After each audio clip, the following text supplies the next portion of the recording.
Chapter 5. Africa's Contribution to the Capitalist Development of Europe, the Colonial Period. The colonies have been created for the metropole by the metropole. French saying. Sales operations in the United States and management of the 14 Unilever plants are directed from Lever House on New York's fashionable Park Avenue. You look at this tall, striking, glass and steel structure, and you wonder how many hours of underpaid black labor and how many thousands of tons of underpriced palm oil and peanuts and cocoa it cost to build it. W.A. Alpheus Hunton. Expatriation of African surplus under colonialism. Exploitation of land and labor is essential for human social advance, but only on the assumption that the product is made available within the area where the exploitation takes place. Colonialism was not merely a system of exploitation, but one whose essential purpose was to repatriate the profits to the so-called mother country. From an African viewpoint, that amounted to consistent expatriation of surplus produced by African labor out of African resources. It meant the development of Europe as part of the same dialectical process in which Africa was underdeveloped. Capital and African wage labor. By any standards, labor was cheap in Africa, and the amount of surplus extracted from the African laborer was great. The employer, under colonialism, paid an extremely small wage, a wage usually insufficient to keep the worker physically alive, and therefore he had to grow food to survive. This applied in particular to farm labor of the plantation type, to work in mines, and to certain forms of urban employment. At the time of the imposition of European colonial rule, Africans were able to gain a livelihood from the land. Many retained some contact with the land in the years ahead, and they worked away from their shambas in order to pay taxes or because they were forced to do so. After feudalism in Europe had ended, the worker had absolutely no means of sustenance other than the sale of his labor to capitalists. Therefore, to some extent, the employer was responsible for ensuring the physical survival of the worker by giving him a living wage. In Africa, this was not the case. Europeans offered the lowest possible wages and relied on legislation backed by force to do the rest. There were several reasons why the African worker was more crudely exploited than his European counterpart in the present century. Firstly, the alien colonial state had a monopoly of political power after crushing all opposition by superior armed force. Secondly, the African working class was small, very dispersed, and very unstable owing to migratory practices.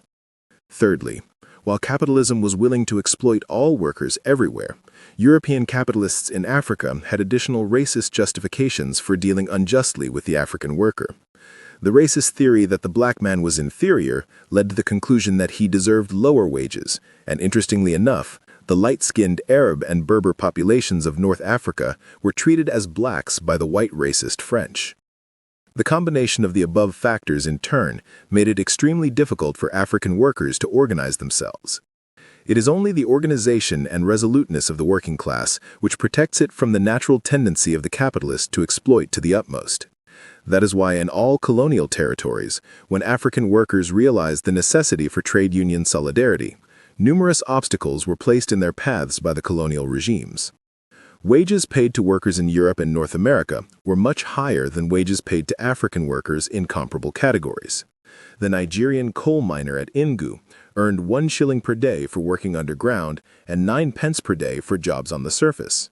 Such a miserable wage would be beyond the comprehension of a Scottish or German coal miner, who could virtually earn in an hour what the Ingu miner was paid for a 6-day week.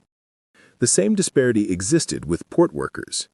The records of the large American shipping company, Faro Lines, show that in 1955, of the total amount spent on loading and discharging cargo moving between Africa and America, 5/6 went to American workers and 1/6 to Africans. Yet it was the same amount of cargo loaded and unloaded at both ends. The wages paid to the American stevedore and the European coal miners were still such as to ensure that the capitalists made a profit. The point here is merely to illustrate how much greater was the rate of exploitation of African workers. When discrepancies, such as the above, were pointed out during the colonial period and subsequently, those who justified colonialism were quick to reply that the standard and cost of living was higher in capitalist countries. The fact is that the higher standard was made possible by the exploitation of colonies, and there was no justification for keeping African living standards so depressed in an age where a higher standard was possible because of the work output of Africans themselves. The kind of living standard supportable by African labor within the continent is readily illustrated by the salaries and the lifestyle of the whites inside Africa. Colonial governments discriminated against the employment of Africans in senior categories, and whenever it happened that a white and a black filled the same post, the white man was sure to be paid considerably more. This was true at all levels, ranging from civil service posts to mine workers. African salaried workers in the British colonies of Gold Coast and Nigeria were better off than their brothers in many other parts of the continent, but they were restricted to the junior staff level in the civil service. In the period before the last World War, European civil servants in the Gold Coast received an average of £40 per month with living quarters and other privileges. Africans got an average salary of £4. There were instances where one European in an establishment earned as much as his 25 African assistants put together. Outside the civil service, Africans obtained work in building projects, in mines, and as domestics, all low-paying jobs. It was exploitation without responsibility and without redress. In 1934, 41 Africans were killed in a gold mine disaster in the Gold Coast, and the capitalist company offered only £3 to the dependents of each of these men as compensation. Where European settlers were found in considerable numbers, the wage differential was readily perceived. In North Africa, the wages of Moroccans and Algerians were from 16% to 25% those of Europeans. In East Africa, the position was much worse, notably in Kenya and Tanganyika. A comparison with white settler earnings in standards brings out by sharp contrast how incredibly low African wages were. While Lord Delamere controlled 100,000 acres of Kenya's land, the Kenyan had to carry a Kapanda pass in his own country to beg for a wage of 15 or 20 shillings per month. The absolute limit of brutal exploitation was found in the southern parts of the continent, and in southern Rhodesia, for example, agricultural laborers rarely received more than 15 shillings per month. Workers in mines got a little more if they were semi-skilled, but they also had more intolerable working conditions. Unskilled laborers in the mines of northern Rhodesia often got as little as 7 shillings per month. A truck driver on the famous Copper Belt was in a semi-skilled grade. In one mine, Europeans performed that job for £30 per month, while in another, Africans did it for £3 per month. In all colonial territories, wages were reduced during the period of crisis which shook the capitalist world during the 1930s, and they were not restored or increased until after the last capitalist World War. In southern Rhodesia in 1949, Africans employed in municipal areas were awarded minimum wages from 35 to 75 shillings per month. That was a considerable improvement over previous years, but white workers, on the job for 8 hours per day compared to the Africans' 10 or 14 hours, received a minimum wage of 20 shillings per day, plus free living quarters and other benefits. The Rhodesians offered a miniature version of South Africa's apartheid system, which oppressed the largest industrial working class on the continent. In the Union of South Africa, African laborers worked deep underground, under inhuman conditions, which would not have been tolerated by miners in Europe. Consequently, black South African workers recovered gold from deposits which elsewhere would be regarded as non-commercial. And yet it is the white section of the working class which received whatever benefits were available in terms of wages and salaries. Officials have admitted that the mining companies could pay whites higher than miners in any other part of the world because of the super profits made by paying black workers a mere pittance. In the final analysis, the shareholders of the mining companies were the ones who benefited most of all. They remained in Europe and North America and collected fabulous dividends every year from the gold, diamonds, manganese, uranium, etc., which were brought out of the South African subsoil by African labor. For years, the capitalist press itself praised South Africa as an investment outlet, returning super profits on capital invested. From the very beginning of the scramble for Africa, huge fortunes were made from gold and diamonds in southern Africa by people like Cecil Rhodes. In the present century, both the investment and the outflow of surplus have increased. Investment was mainly concentrated in mining and finance where the profits were greatest. In the mid-1950s, British investments in South Africa were estimated at £860 million and yielded a stable profit of 15%, or £129 million every year. Most mining companies had returns well above that average. De Beers Consolidated Mines made a profit that was both phenomenal and consistently high, between $26 million and $29 million throughout the 1950s. The complex of Southern African mining concerns operated not just in South Africa itself, but also in Southwest Africa, Angola, Mozambique, Northern Rhodesia, Southern Rhodesia, and the Congo. Congo was consistently a source of immense wealth for Europe because from the time of colonization until 1906, King Leopold II of Belgium made at least $20 million from rubber and ivory. The period of mineral exploitation started quite early and then gained momentum after political control passed from King Leopold to the Belgian state in 1908. Total foreign capital inflow into the Congo between 1887 and 1953 was estimated by the Belgians to have been £5,700 million. The value of the outflow in the same period was said to have been £4,300 million, exclusive of profits retained within the Congo. As was true everywhere else on the continent, the expatriation of surplus from Congo increased as the colonial period wore on. In the 5 years preceding independence, the net outflow of capital from Congo to Belgium reached massive proportions. Most of the expatriation of surplus was handled by a major European finance monopoly, the Société Générale.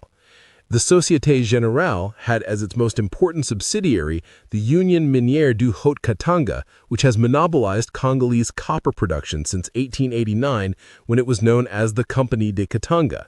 Union Minière has been known to make a profit of £27 million in a single year.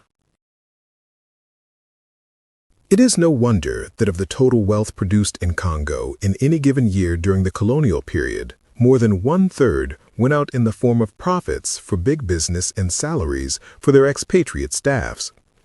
But the comparable figure for Northern Rhodesia under the British was one-half. In Katanga, Union Minière at least had a reputation for leaving some of the profits behind in the form of things like housing and maternity services for African workers.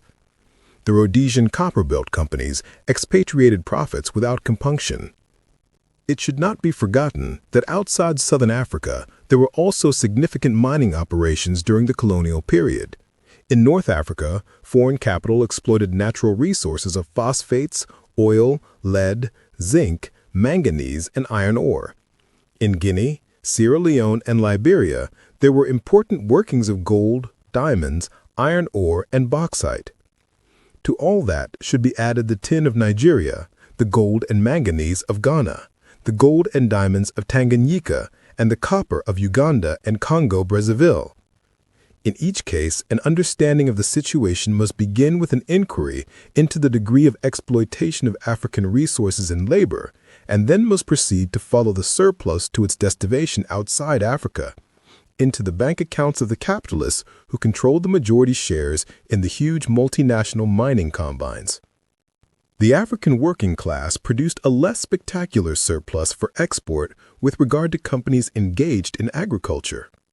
Agricultural plantations were widespread in North, East, and South Africa, and they also appeared in West Africa to a lesser extent.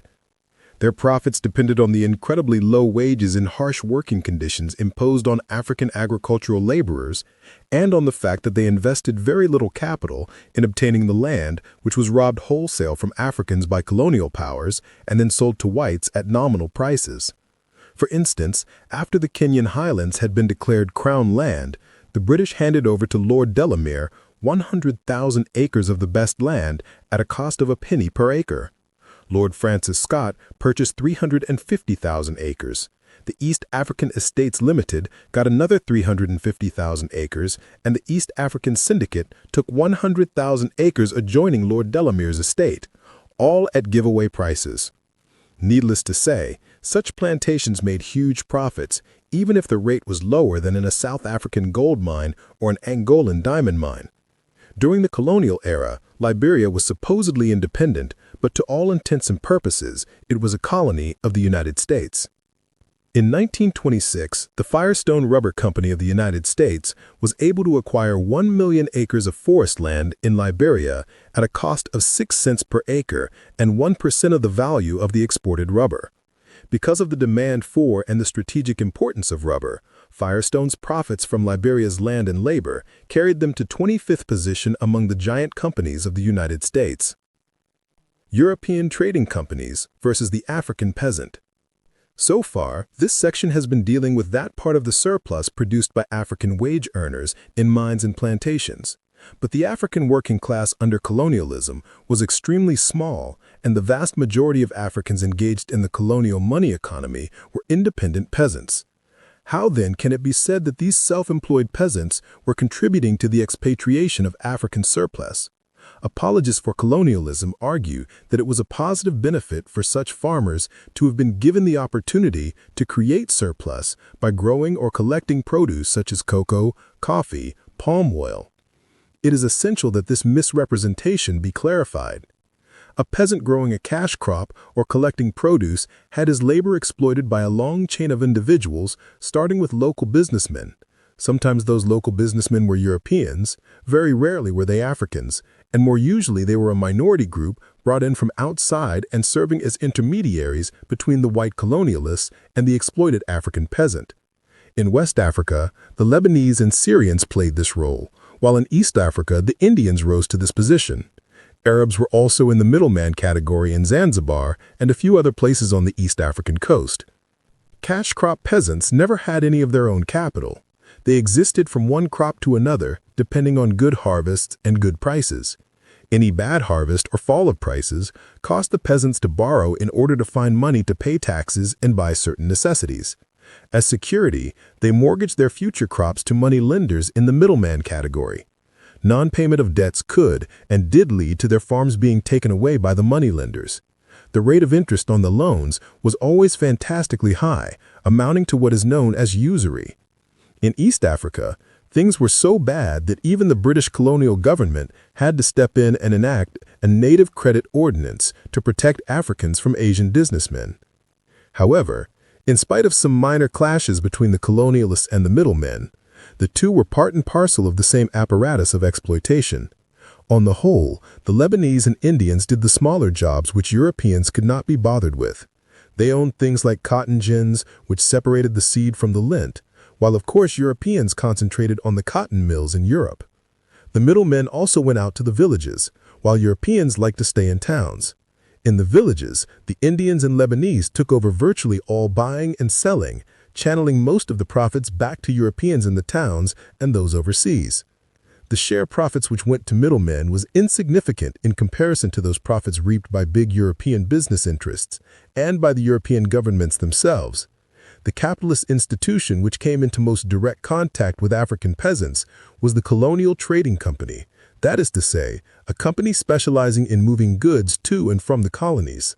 The most notorious were the French concerns, Compagnie Française d'Afrique Occidentale and Société Commerciale Ouest Africaine, and the British-controlled United Africa Company, UAC.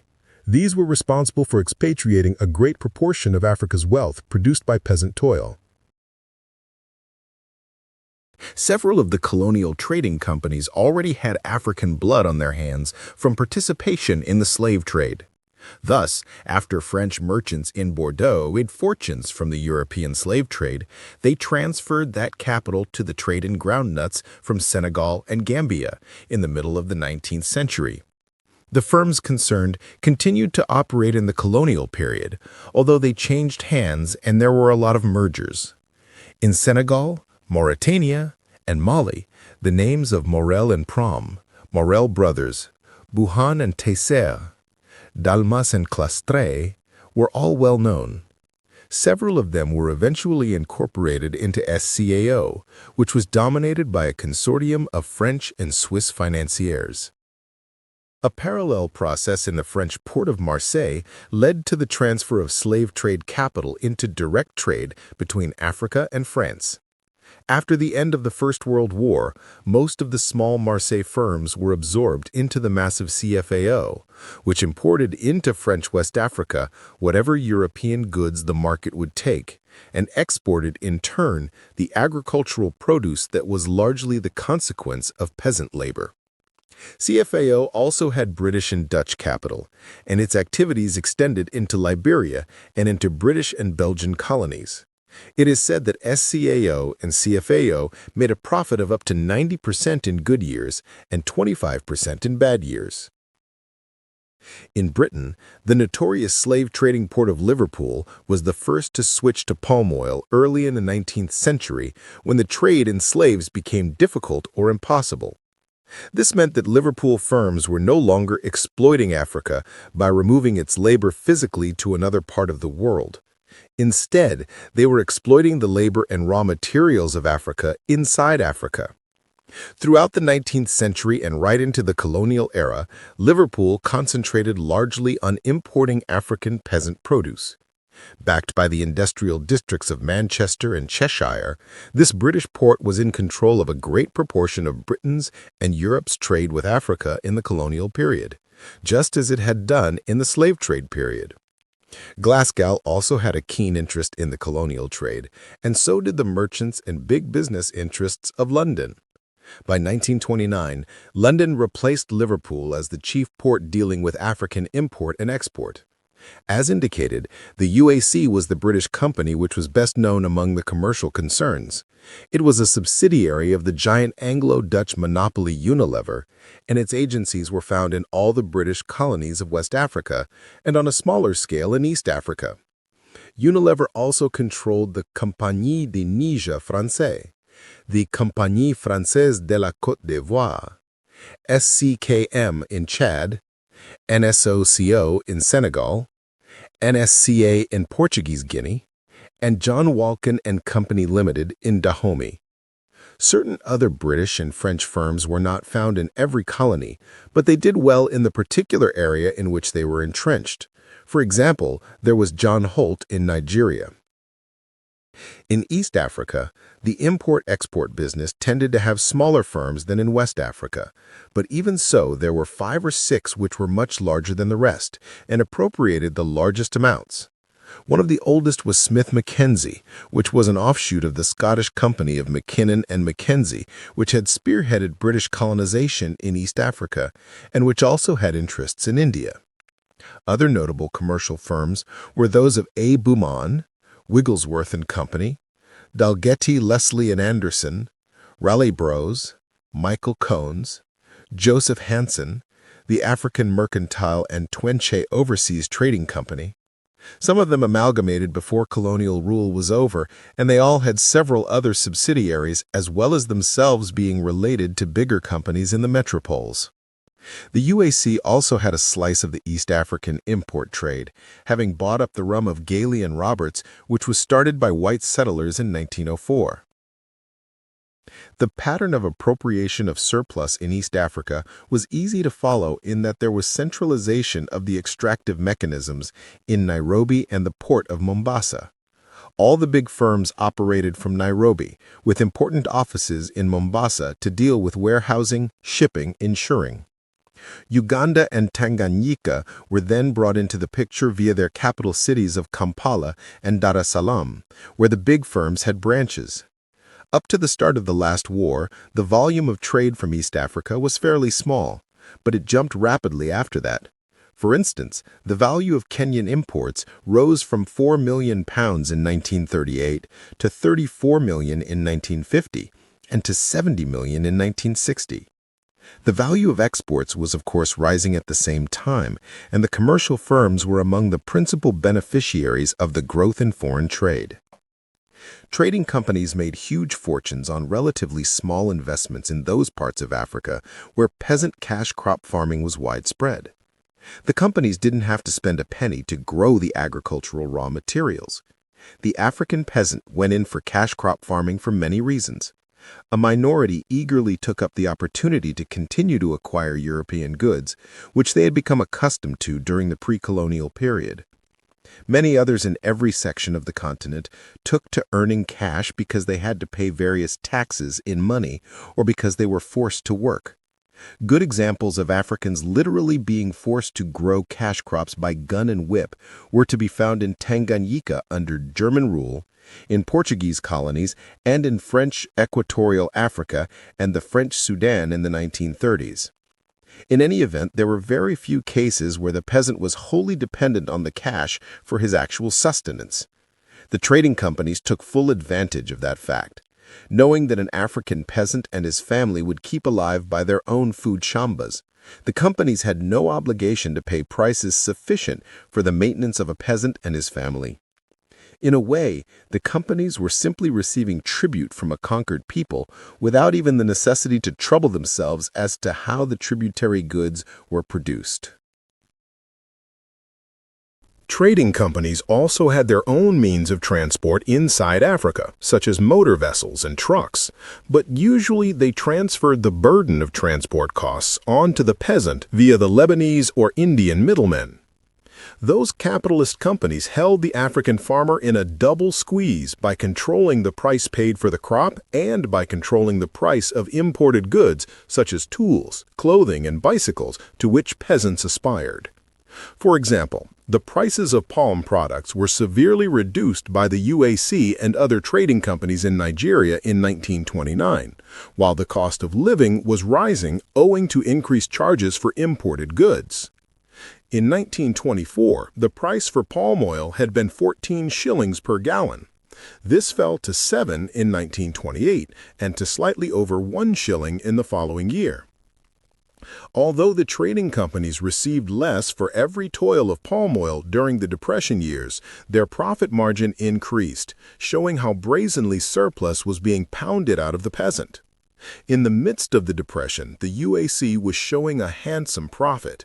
The profits in 1934 were £6,302,875, and a dividend of 15% was paid on ordinary shares. In every part of colonial Africa, the Depression years followed the same pattern. In Sukumaland, Tanganyika, the price of cotton dropped in 1930 from 50 cents to 10 cents per pound. The French colonies were hit a little later because the Depression did not make its impact on the French monetary zone until after 1931. Then, prices of Senegalese groundnuts were cut by more than half. Coffee and cocoa dropped even further, since they were relative luxuries to the European buyer. Again, it can be noted that French firms such as CFAO and SCOA faced lower prices when they sold the raw materials in Europe, but they never absorbed any losses. Instead, African peasants and workers bore the pressure, even if it meant forced labor. African peasants in French territories were forced to join so-called cooperative societies, which made them grow certain crops like cotton and made them accept whatever price was offered. Hardly had the Depression ended when Europe was at war. The Western powers dragged in the African people to fight for freedom. The trading firms stepped up the rate of plunder in the name of God and country. On the Gold Coast, they paid £10 per ton for cocoa beans as compared to £50 before the war. At the same time, the price of imported goods doubled or tripled. Many necessities passed beyond the reach of the ordinary man. On the Gold Coast, a piece of cotton print which had sold before the war for 12.5 shillings was 90 shillings in 1945. In Nigeria, a yard of khaki, which was 3 shillings in pre-war days, went up to 16. A bundle of iron sheets, formerly costing 30, went up to 100. Urban workers were hardest hit by rising prices, since they had to purchase everyday necessities with money and part of their food was imported. Worker dissatisfaction highlighted this exploitative post-war situation. There were several strikes, and in the Gold Coast, the boycott of imported goods in 1948 is famous as the prelude to self-government under Nkrumah. However, peasants were also restless under low prices and expensive imports. In Uganda, the cotton-growing peasants could stand things no longer by 1947. They could not get their hands on the big British import-export firms, but they could at least deal with the Indian and African middlemen. So they marched against the Indian-owned cotton gins and demonstrated outside the palace of the Kabaka, the hereditary ruler who often functioned as a British agent in Uganda. To ensure that at all times the profit margin was kept as high as possible, the trading firms found it convenient to form pools. The pools fixed the price to be paid to the African cultivator and kept the price down to the minimum. In addition, the trading companies spread into several other aspects of the economic life of the colonies in such a way as to introduce several straws for the sucking out of surplus. In Morocco, to give one example, the Compagnie Générale du Maroc owned large estates, livestock farms, timber workings, mines, fisheries, railways, ports, and power stations. The giants like CFAO and UAC also had their fingers in everything. CFAO's interests ranged from groundnut plantations to shares in the Fabre and Freycinet shipping line. The people of Ghana and Nigeria met the UAC everywhere they turned. It controlled wholesale and retail trade, owned butter factories, sawmills, soap factories, singlet factories, cold storage plants, engineering and motor repair shops, tugs, and coastal boats. Some of those businesses directly exploited African wage labor, while in one way or another all operations skimmed the cream produced by peasant efforts in the cash crop sector. Sometimes, the firms which purchased agricultural products in Africa were the same concerns which manufactured goods based on those agricultural raw materials. For instance, Cadbury and Fry, the two foremost English manufacturers of cocoa and chocolate, were buyers on the West African coast, while in East Africa, the tea manufacturing concern of Brooke Bond both grew and exported tea. Many of the Marseille, Bordeaux, and Liverpool trading companies were also engaged in manufacturing items such as soap and margarine in their home territories. This applied fully to the UAC, while the powerful Le Sueur Group processing oils and fats in France had commercial buyers in Africa.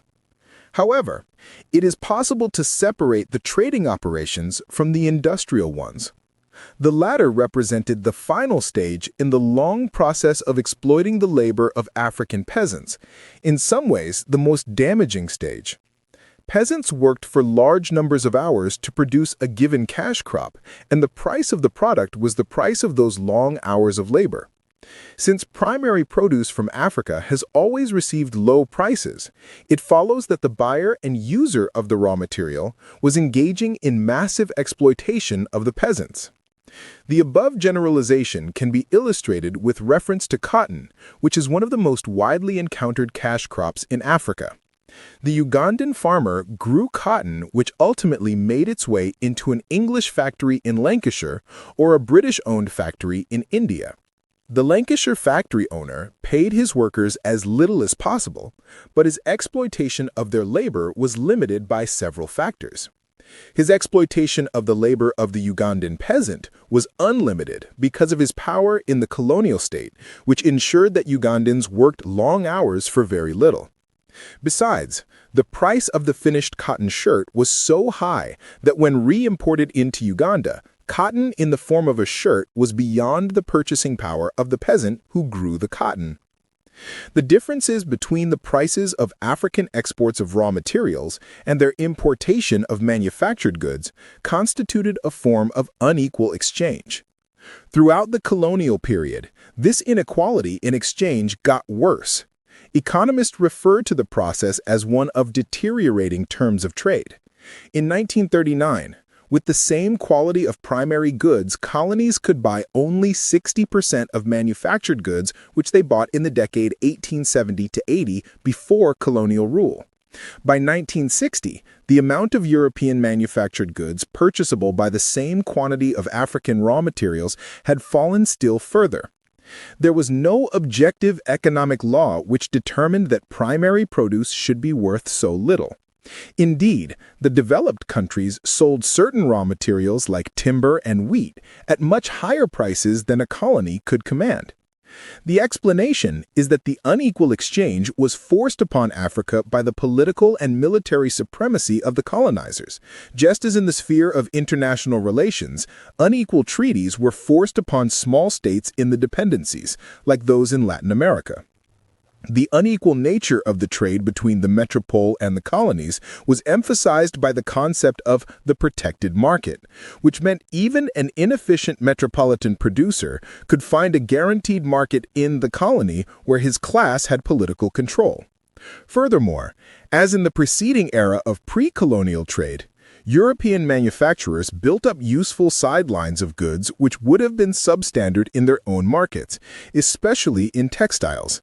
The European farmer also gained in the same way by selling cheap butter, while the Scandinavian fisherman came into his own through the export of salted cod.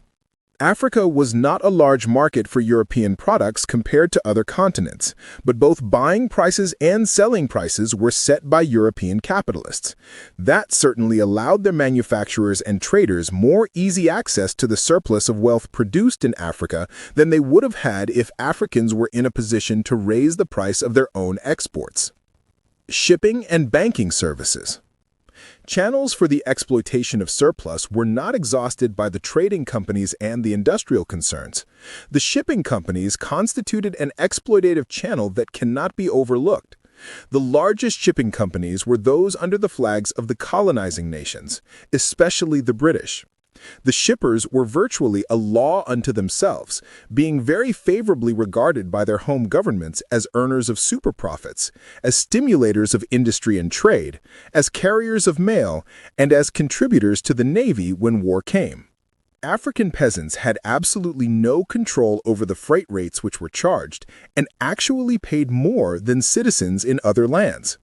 The rates of flour from Liverpool to West Africa was 35 shillings per ton as compared with only 7.5 shillings from Liverpool to New York, a roughly equivalent distance. Freight rates normally varied with the volume of cargo carried, but the rate for cocoa was established at 50 shillings per ton when amounts exported were small at the beginning of this century, and the same high figure remained when exports increased. Coffee carried from Kenya to New York in the 1950s earned the shippers 280 shillings per ton, $40, at the rate of exchange then. Theoretically, it was the merchant who paid the shipper the freight charges, but in practical terms, it meant that peasant production was bearing all the costs, since the merchants paid out of profits made by buying cheaply from the peasants. Alternatively, while settler planters paid the costs as in Kenya and then regained their profits through exploitation of rural wage labor. Shipping companies retained a high profit margin by a practice similar to the pools of the commercial firms.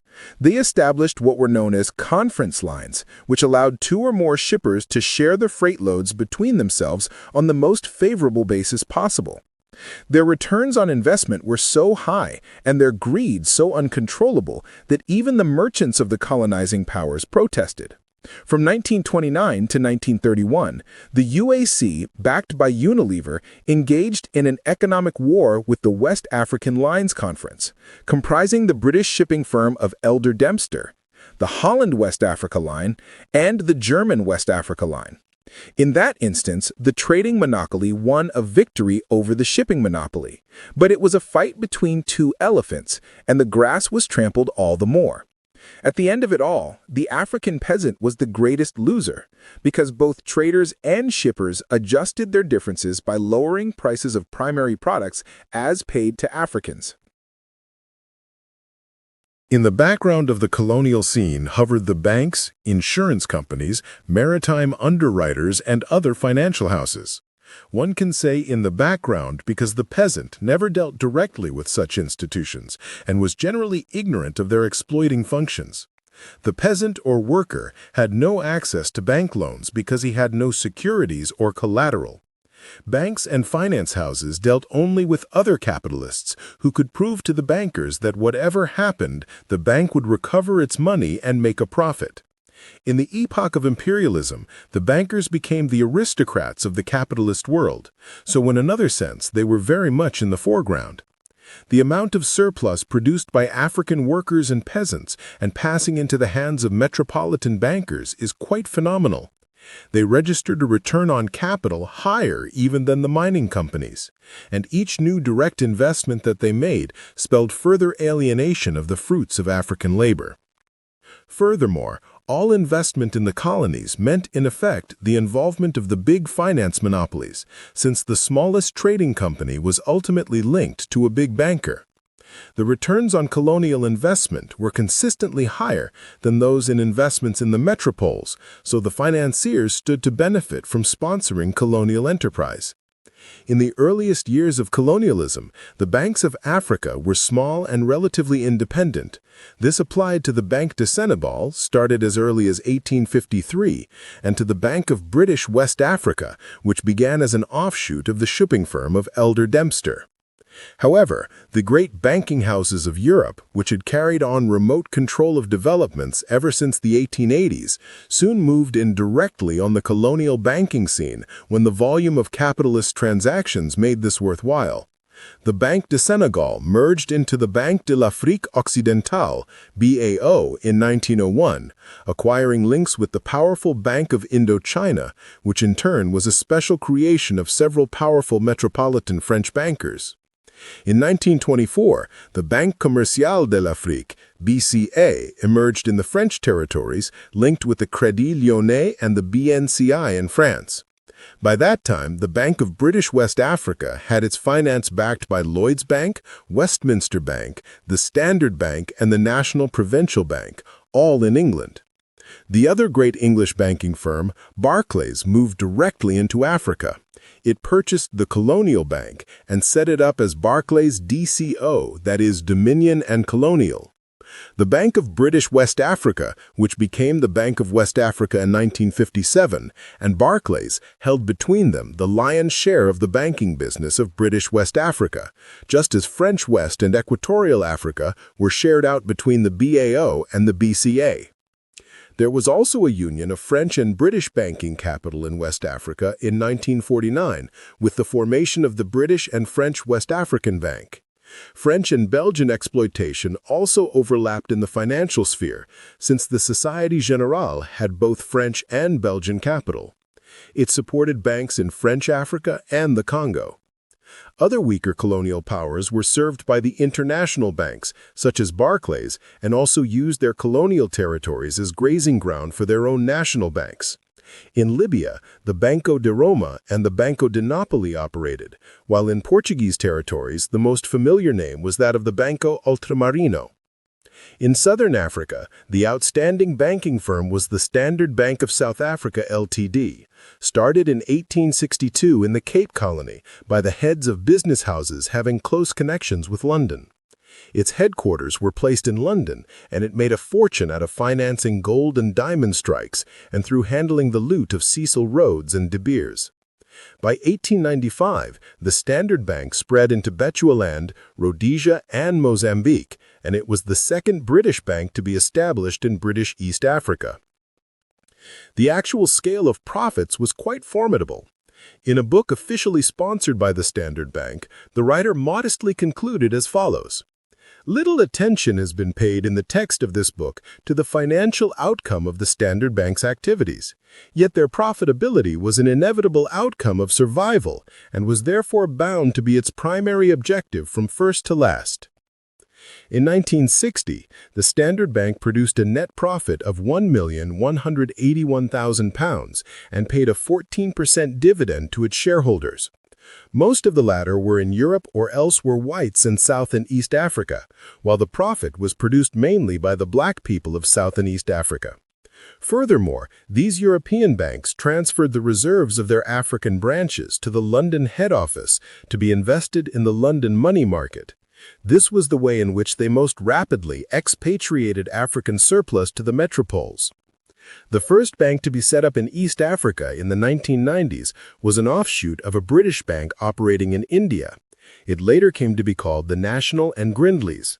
In neighboring Tanganyika, the Germans established the German East African Bank in 1905, but after the First World War, the British had a near monopoly on East African banking. Altogether, 9 foreign banks were in existence in East Africa during the colonial period, out of which the big 3 were National and Grindlays, the Standard Bank, and Barclays. Finally, Africa provides an interesting example of how effectively foreign banks serve to dispossess Africa of its wealth. Most of the banking and other financial services were rendered to white settlers whose conception of home was always Britain. Consequently, when the white settlers felt threatened towards the end of the colonial period, they rushed to send their money home to Britain. For example, when the decision to concede self-government to Kenya was taken by the British in 1960, a sum amounting to over $5.5 million was immediately transferred to safety in London by whites in Tanganyika. That sum, like all other remittances by colonial banks, represented the exploitation of African land resources and labor. The colonial administration as economic exploiter. In addition to private companies, the colonial state also engaged directly in the economic exploitation and impoverishment of Africa. The equivalent of the colonial office in each colonizing country worked hand in hand with their governors in Africa to carry out a number of functions, the principal ones being as follows. 1. To protect national interests against competition from other capitalists. 2. To arbitrate the conflicts between their own capitalists. 3. To guarantee optimum conditions under which private companies could exploit Africans. The last mentioned objective was the most crucial. That is why colonial governments were repeatedly speaking about the maintenance of law and order, by which they meant the maintenance of conditions most favorable to the expansion of capitalism and the plunder of Africa. This led the colonial governments to impose taxes. One of the main purposes of the colonial taxation system was to provide requisite funds for administering the colony as a field of exploitation. European colonizers ensured that Africans paid for the upkeep of the governors and police who oppressed them and served as watchdogs for private capitalists. Indeed, taxes and customs duties were levied in the 19th century with the aim of allowing the colonial powers to recover the costs of the armed forces which they dispatched to conquer Africa. In effect, therefore, the colonial governments never put a penny into the colonies. All expenses were met by exploiting the labor and natural resources of the continent, and for all practical purposes, the expense of maintaining the colonial government machinery was a form of alienation of the products of African labor. The French colonies were especially victimized in this respect. Particularly since 1921, the local revenue raised from taxation had to meet all expenses as well as build up a reserve. Having set up the police, army, civil service, and judiciary on African soil, the colonizing powers were in a position to intervene much more directly in the economic life of the people than had been the case previously. One major problem in Africa from a capitalist viewpoint was how to induce Africans to become laborers or cash crop farmers. In some areas, such as West Africa, Africans had become so attached to European manufactures during the early period of trade that, on their own initiative, they were prepared to go to great lengths to participate in the colonial money economy. But that was not the universal response. In many instances, Africans did not consider the monetary incentives great enough to justify changing their way of life so as to become laborers or cash crop farmers. In such cases, the colonial state intervened to use law, taxation, and outright force to make Africans pursue a line favorable to capitalist profits. When colonial governments seized African lands, they achieved two things simultaneously. They satisfied their own citizens who wanted mining concessions or farming land, and they created the conditions whereby landless Africans had to work not just to pay taxes, but also to survive.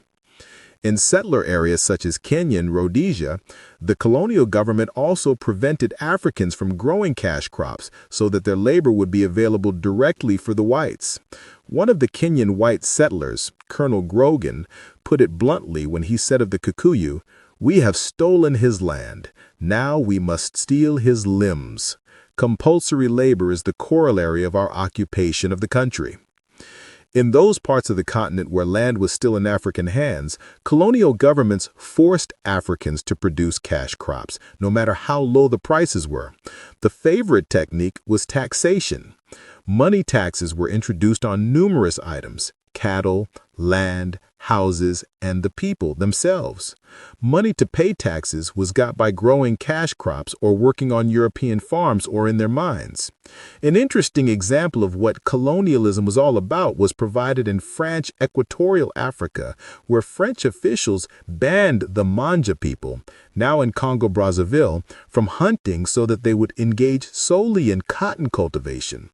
The French enforced the ban, although there was little livestock in the area and hunting was the main source of meat in the people's diet.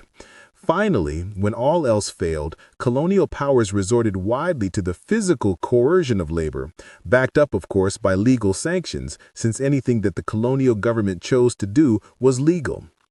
The laws and bylaws by which peasants in British East Africa were required to maintain minimum acreages of cash crops like cotton and groundnuts were in effect forms of coercion by the colonial state, although they are not normally considered under the heading of forced labor.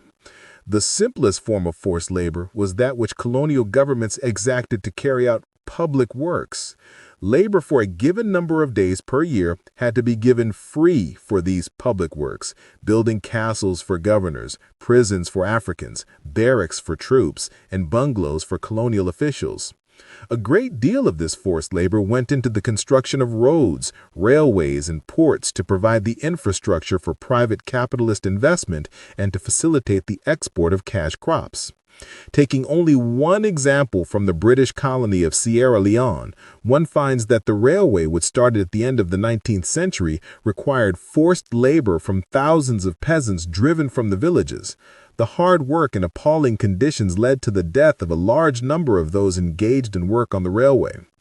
In the British territories, this kind of forced labor, including juvenile labor, was widespread enough to call forth in 1923 a native authority ordinance restricting the use of compulsory labor for porterage, railway, and road building.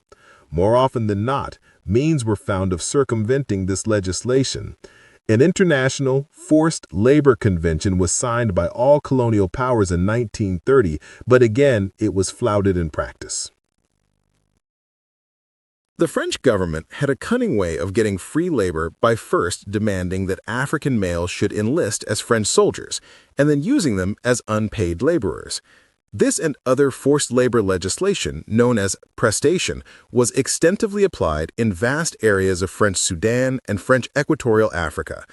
Because cash crops were not well established in those areas, the main method of extracting surplus was by taking the population and making it work in plantation or cash crop regions nearer the coast. Present-day Upper Volta, Chad, and Congo-Brazzaville were huge suppliers of forced labor under colonialism. The French got Africans to start building the Brazzaville to Pointe Noire Railway in 1921, and it was not completed until 1933. Every year of its construction, some 10,000 people were driven to the site, sometimes from more than 1,000 kilometers away.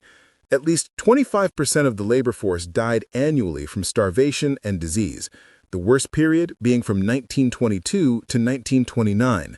Quite apart from the fact that the public works were of direct value to the capitalists, the colonial government also aided private capitalists by providing them with labor recruited by force. This was particularly true in the early years of colonialism, but continued in varying degrees up to the Second World War, and even to the end of colonialism in some places. In British territories, the practice was revived during the economic depression of 1929 to 1933, and during the subsequent war. In Kenya and Tanganyika, forced labor was reintroduced to keep settler plantations functioning during the war. In Nigeria, it was the tin companies which benefited from the forced labor legislation, allowing them to get away with paying workers 5 pence per day plus rations. For most of the colonial period, the French government performed the same kind of service for the big timber companies who had great concessions of territory in Gabon and Ivory Coast. The French government had a cunning way of getting free labor by first demanding that African males should enlist as French soldiers and then using them as unpaid laborers. This and other forced labor legislation known as prestation was extensively applied in vast areas of French Sudan and French Equatorial Africa. Because cash crops were not well established in those areas, the main method of extracting surplus was by taking the population and making it work in plantation or cash crop regions nearer the coast. Present-day Upper Volta, Chad, and Congo-Brazzaville were huge suppliers of forced labor under colonialism. The French got Africans to start building the Brazzaville to Pointe Noire Railway in 1921, and it was not completed until 1933. Every year of its construction, some 10,000 people were driven to the site, sometimes from more than 1,000 kilometers away. At least 25% of the labor force died annually from starvation and disease, the worst period being from 1922 to 1929. Quite apart from the fact that the public works were of direct value to the capitalists, the colonial government also legislated to ensure that freight to and from the Congo would be mainly carried by Belgian shipping lines.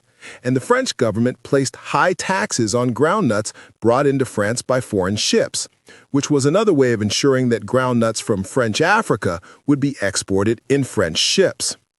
In a sense, this meant that Africans were losing their surplus through one straw rather than another. But it also meant that the sum total of exploitation was also greater, because if competition among Europeans were allowed, it would have brought down the cost of services and raised the price paid for agricultural products.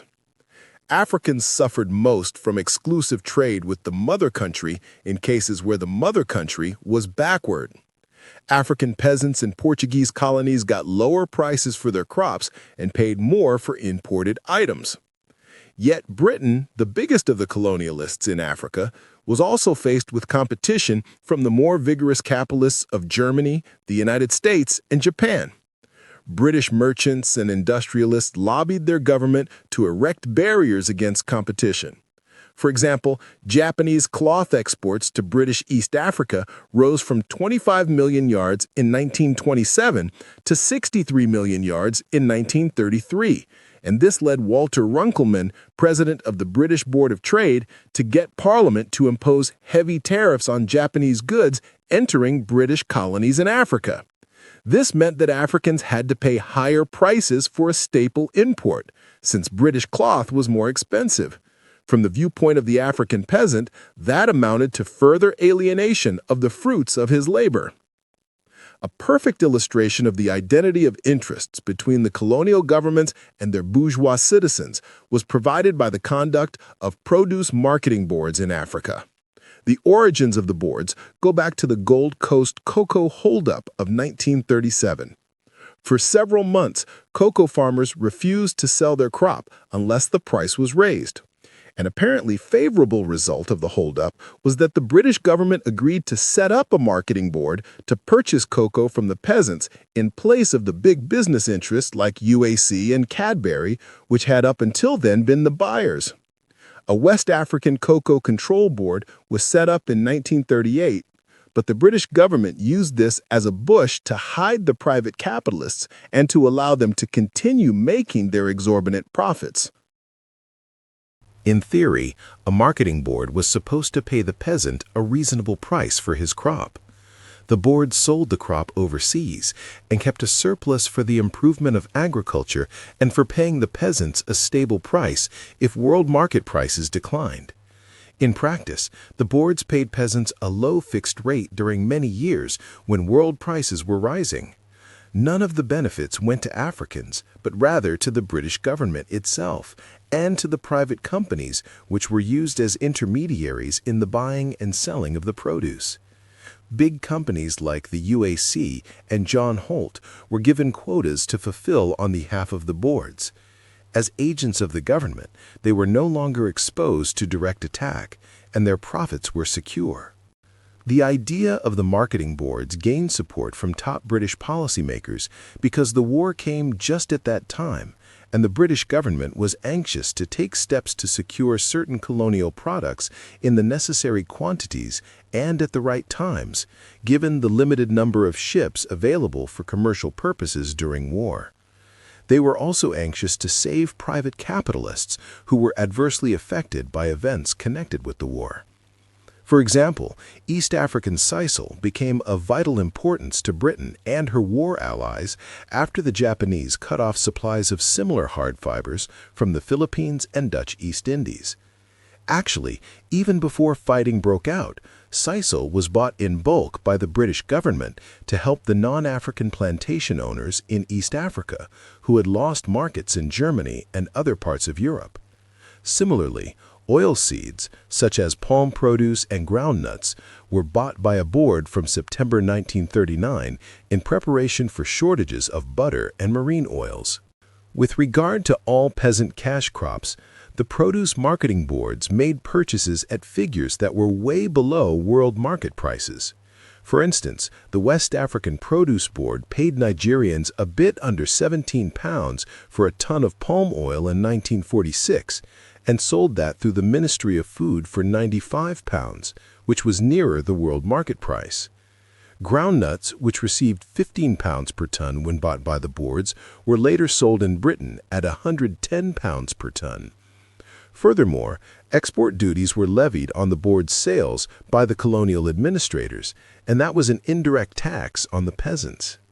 The situation reached a point where many peasants tried to escape front under the boards.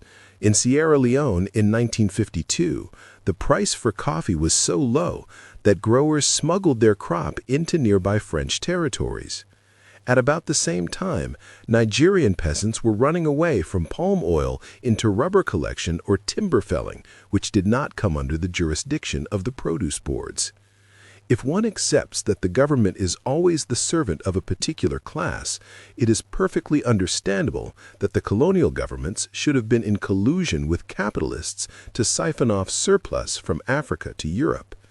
But even if one does not start from that Marxist premise, it would be impossible to ignore the evidence of how the colonial administrators worked as committees on behalf of the big capitalists.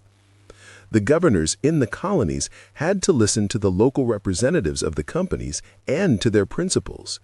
Indeed, there were company representatives who wielded influence in several colonies at the same time. Before the First World War, the single most important individual in the whole of British West Africa was Sir Alfred Jones, chairman of Elder Dempster Lines, chairman of the Bank of West Africa, president of the British Cotton Growing Association. In French West Africa in the late 1940s, the French governor showed himself very anxious to please one Marc Roucart, a man with major interests in several of the French trading companies. Such examples could be cited for each colony throughout its history, although in some of them the influence of the white settlers was greater than that of individual metropolitan businessmen. Company shareholders in Europe not only lobbied Parliament, but actually controlled the administration itself. The chairman of the Cocoa Board within the Ministry of Food was none other than John Cadbury, a director of Cadbury Brothers who were participants in the buying pool which exploited West African cocoa farmers. Former employees of Unilever held key positions in the oils and fats division of the Ministry of Food and continued to receive checks from Unilever. The Oils and Fats Division handed over the allocation of buying quotas for the produce boards to the Association of West African Merchants, which was dominated by Unilever's subsidiary, the UAC. It is no wonder that the Ministry of Food sent a prominent Lebanese businessman a directive that he had to sign an agreement drawn up by the UAC. It is no wonder that the companies had government aid in keeping prices down in Africa and in securing forced labor where necessary. It is no wonder that Unilever then sold soap, margarine, and such commodities at profitable prices within a market assured by the British government. Of course, the metropolitan governments also ensured that a certain proportion of the colonial surplus went directly into the coffers of the state. They all had some forms of direct investment in capitalist enterprises. The Belgian government was an investor in mining, and so too was the Portuguese government through its part ownership of the Angolan Diamond Company. The French government was always willing to associate itself with the financial sector. When colonial banks were in trouble, they could count on rescue from the French government, and indeed a proportion of their shares passed into the hands of the French government.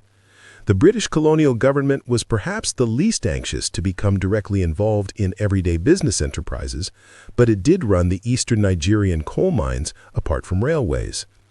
Marketing boards helped the colonizing power to get its hands on some immediate cash. One finds that the cocoa board sold to the British Ministry of Food at very low prices, and the ministry in turn sold to British manufacturers, making a profit that was as high as £11 million in some years. More important still, the board sold to the United States, which was the largest market and one where prices were very high. None of the profits went back to the African farmer, but instead represented British foreign exchange in American dollars. From 1943, Britain and the United States engaged in what was known as reverse lend-lease. This meant that wartime United States loans to Britain were repaid partly by raw materials shipped from British colonies to the United States. Tin and rubber from Malaya were very important in that context, while Africa supplied a wide range of products, both mineral and agricultural. Cocoa was third as a dollar earner after tin and rubber. In 1947, West African cocoa brought over $100 million to the British dollar balance. Besides having a virtual monopoly of the production of diamonds, South Africa was also able to sell to the United States and earn dollars for Britain. In 1946, Harry F. Oppenheimer told his fellow directors of the De Beers Consolidated Mines that sales of gem diamonds during the war secured about $300 million American dollars for Great Britain. It was on this very issue of currency that the colonial government did the most manipulations to ensure that Africa's wealth was stashed away in the coffers of the metropolitan state.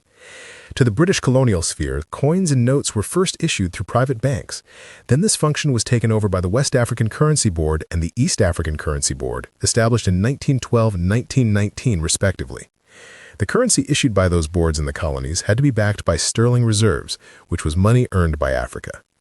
The manner in which the system worked was as follows. When a colony earned foreign exchange, mainly through exports, these earnings were held in Britain in pounds sterling.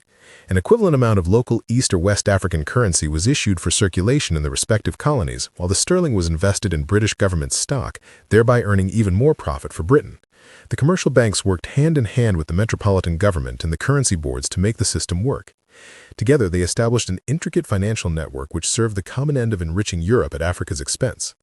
The contribution to sterling reserves by any colony was a gift to the British Treasury, for which the colony received little interest. By the end of the 1950s, the sterling reserves of a small colony like Sierra Leone had reached £60 million, while in 1955 the British government was holding $210 million derived from the sale of cocoa and minerals from Gold Coast. Egypt and the Sudan were also heavy contributors to Britain. Africa's total contribution to Britain's sterling balances in 1945 was £446 million, which went up to £1,446 million by 1955, more than half the total gold and dollar reserves of Britain and the Commonwealth, which then stood at £2,120 million. Men like Arthur Creech Jones and Oliver Littleton, major figures in British colonial policymaking, admitted that in the early 1950s, Britain was living on the dollar earnings of the colonies. The British government was surpassed by its Belgian counterpart in exacting tribute from its colonies, especially during and after the last war. After Belgium was overrun by the Germans, a government in exile was set up in London. The colonial secretary of that exiled regime, Robert Goding, admitted, "During the war, the Congo was able to finance all the expenditure of the Belgian government in London, including the diplomatic service as well as the cost of our armed forces in Europe and Africa, a total of some £40 million. In fact, thanks to the resources of the Congo, the Belgian government in London had not to borrow a shilling or a dollar, and the Belgian gold reserve could be left intact. Since the war, surplus of earnings by the Congo in currencies other than the Belgian franc have all accrued to the National Bank of Belgium.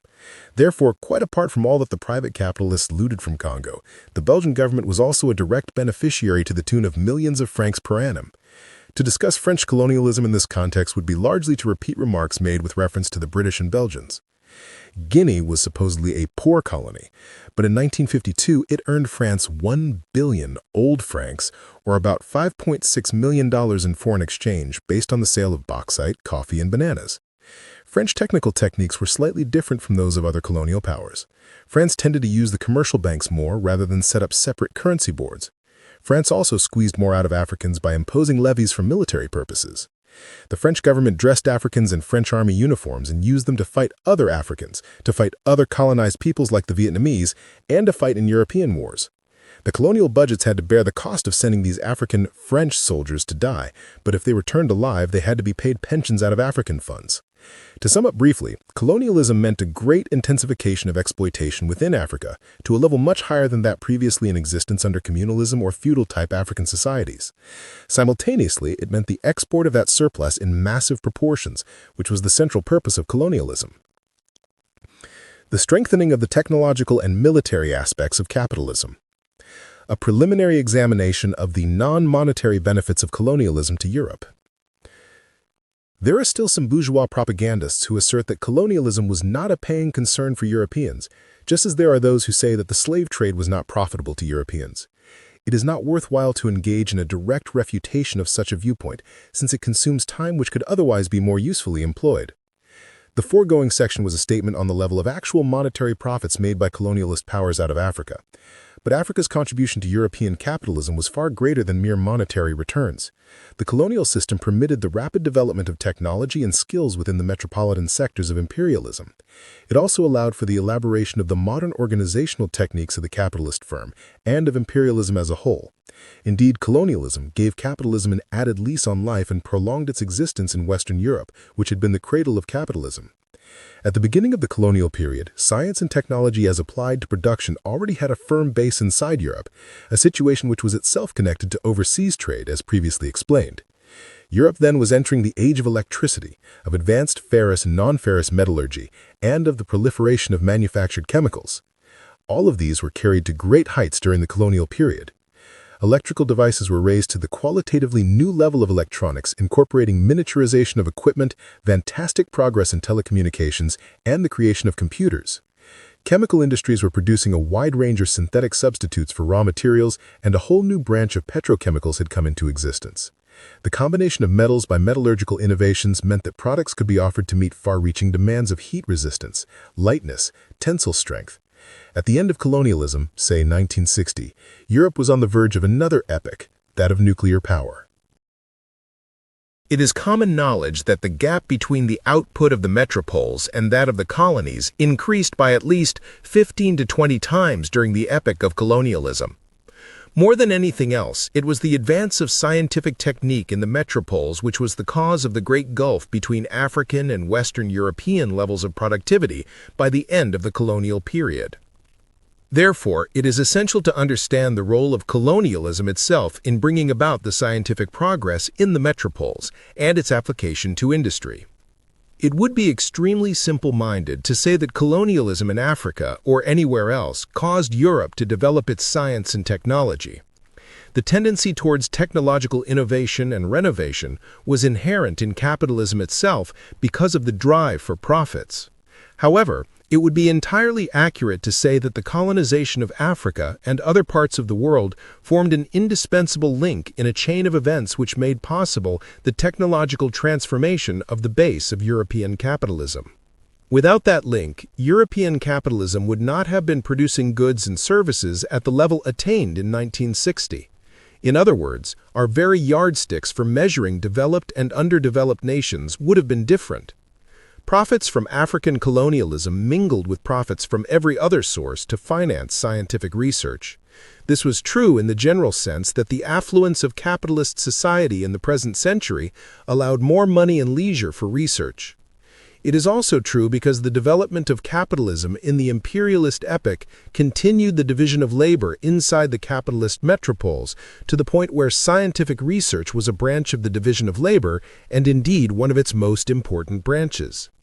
European society moved away from scientific research as an ad hoc, personal, and even whimsical affair to a situation where research was given priority by governments, armies, and private capitalists.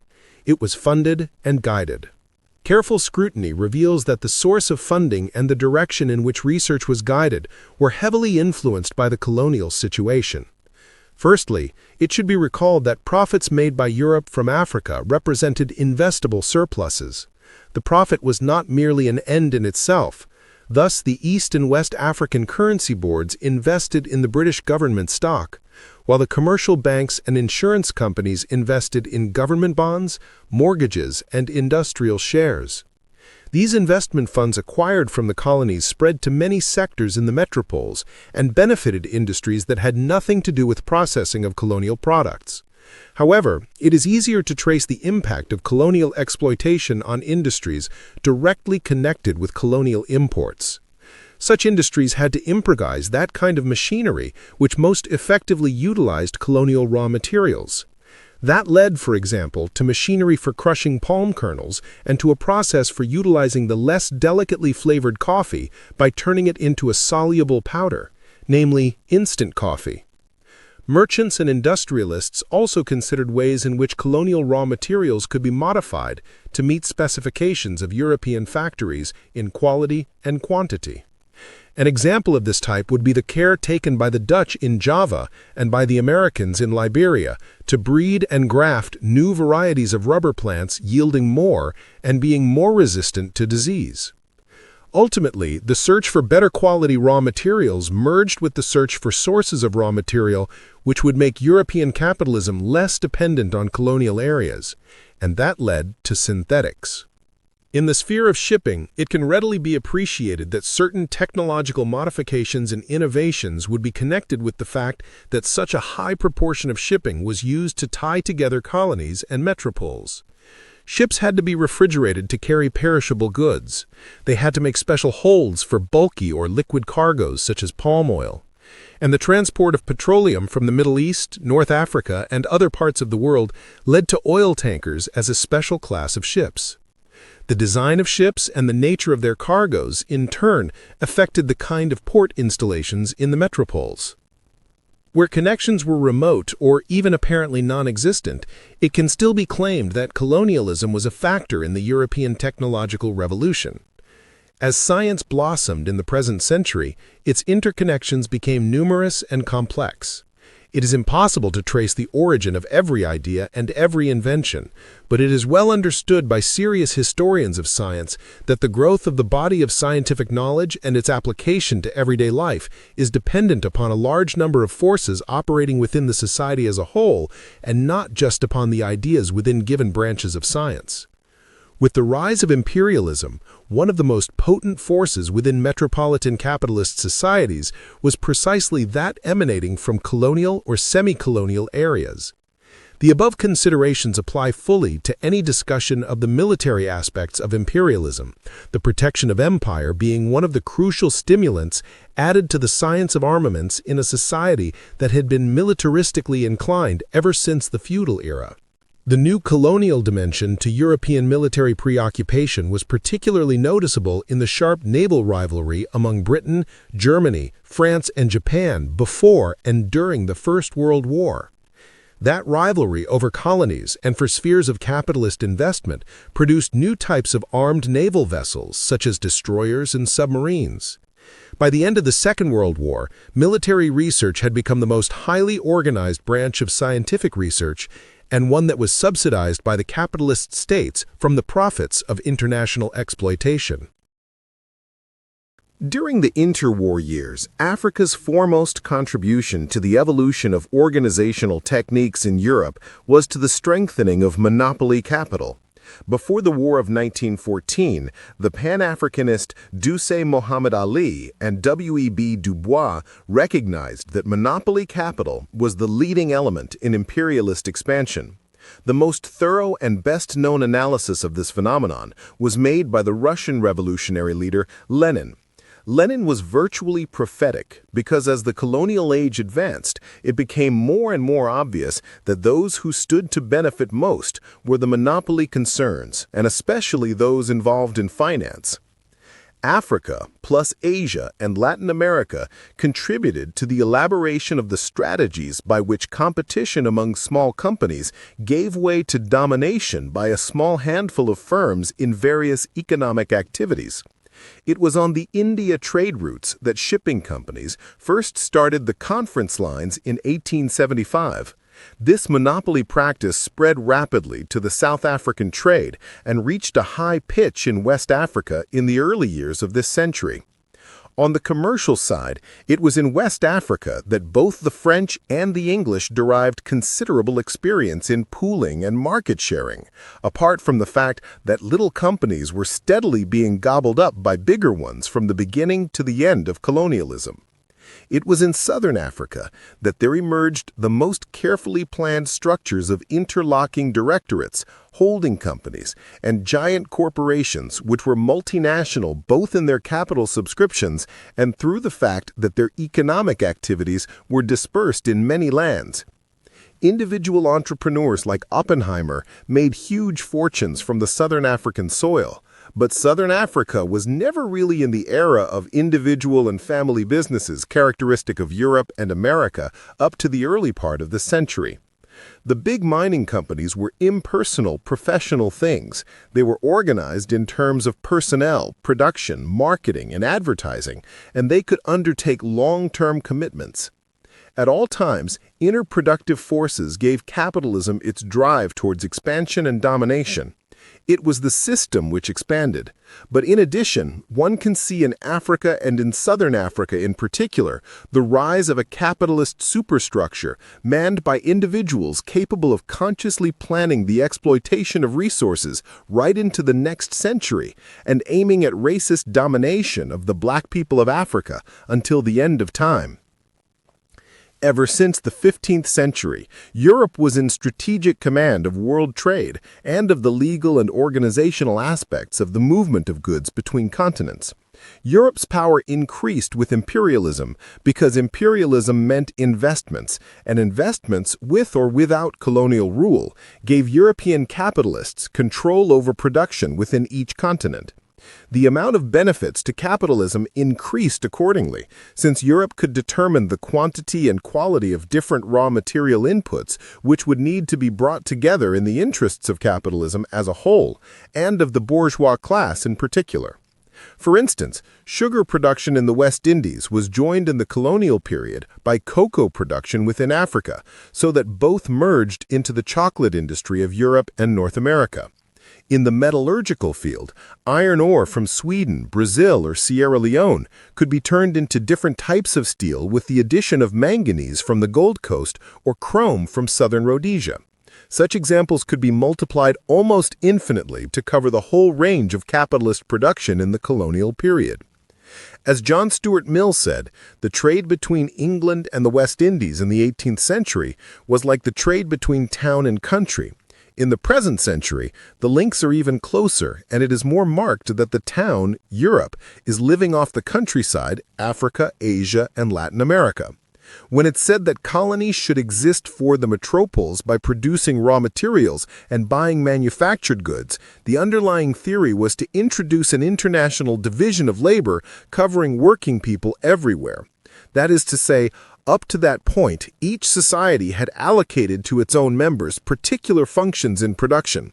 Some hunted, some made clothes, some built houses. But with colonialism, the capitalists determined what types of labor the workers should carry on in the world at large.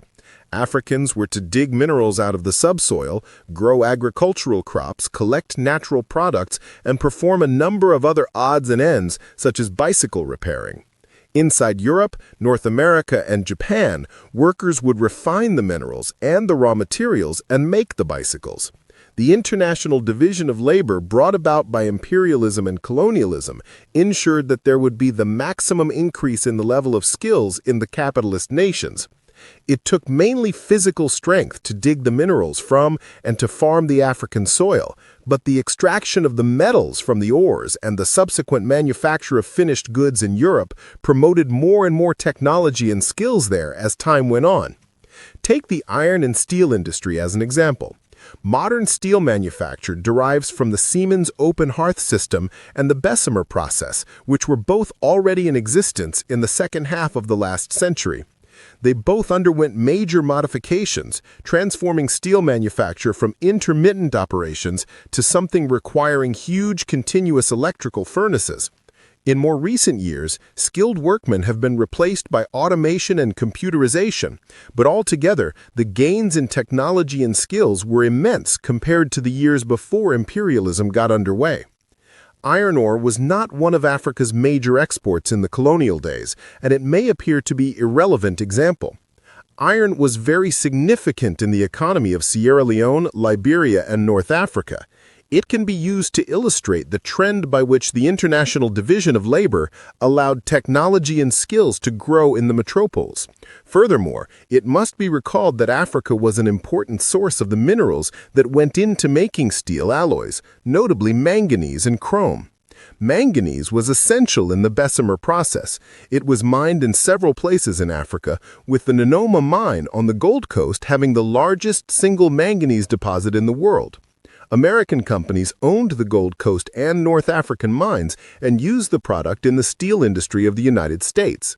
Chrome from South Africa and southern Rhodesia also played a similar role in steel metallurgy, being essential for the manufacture of stainless steel.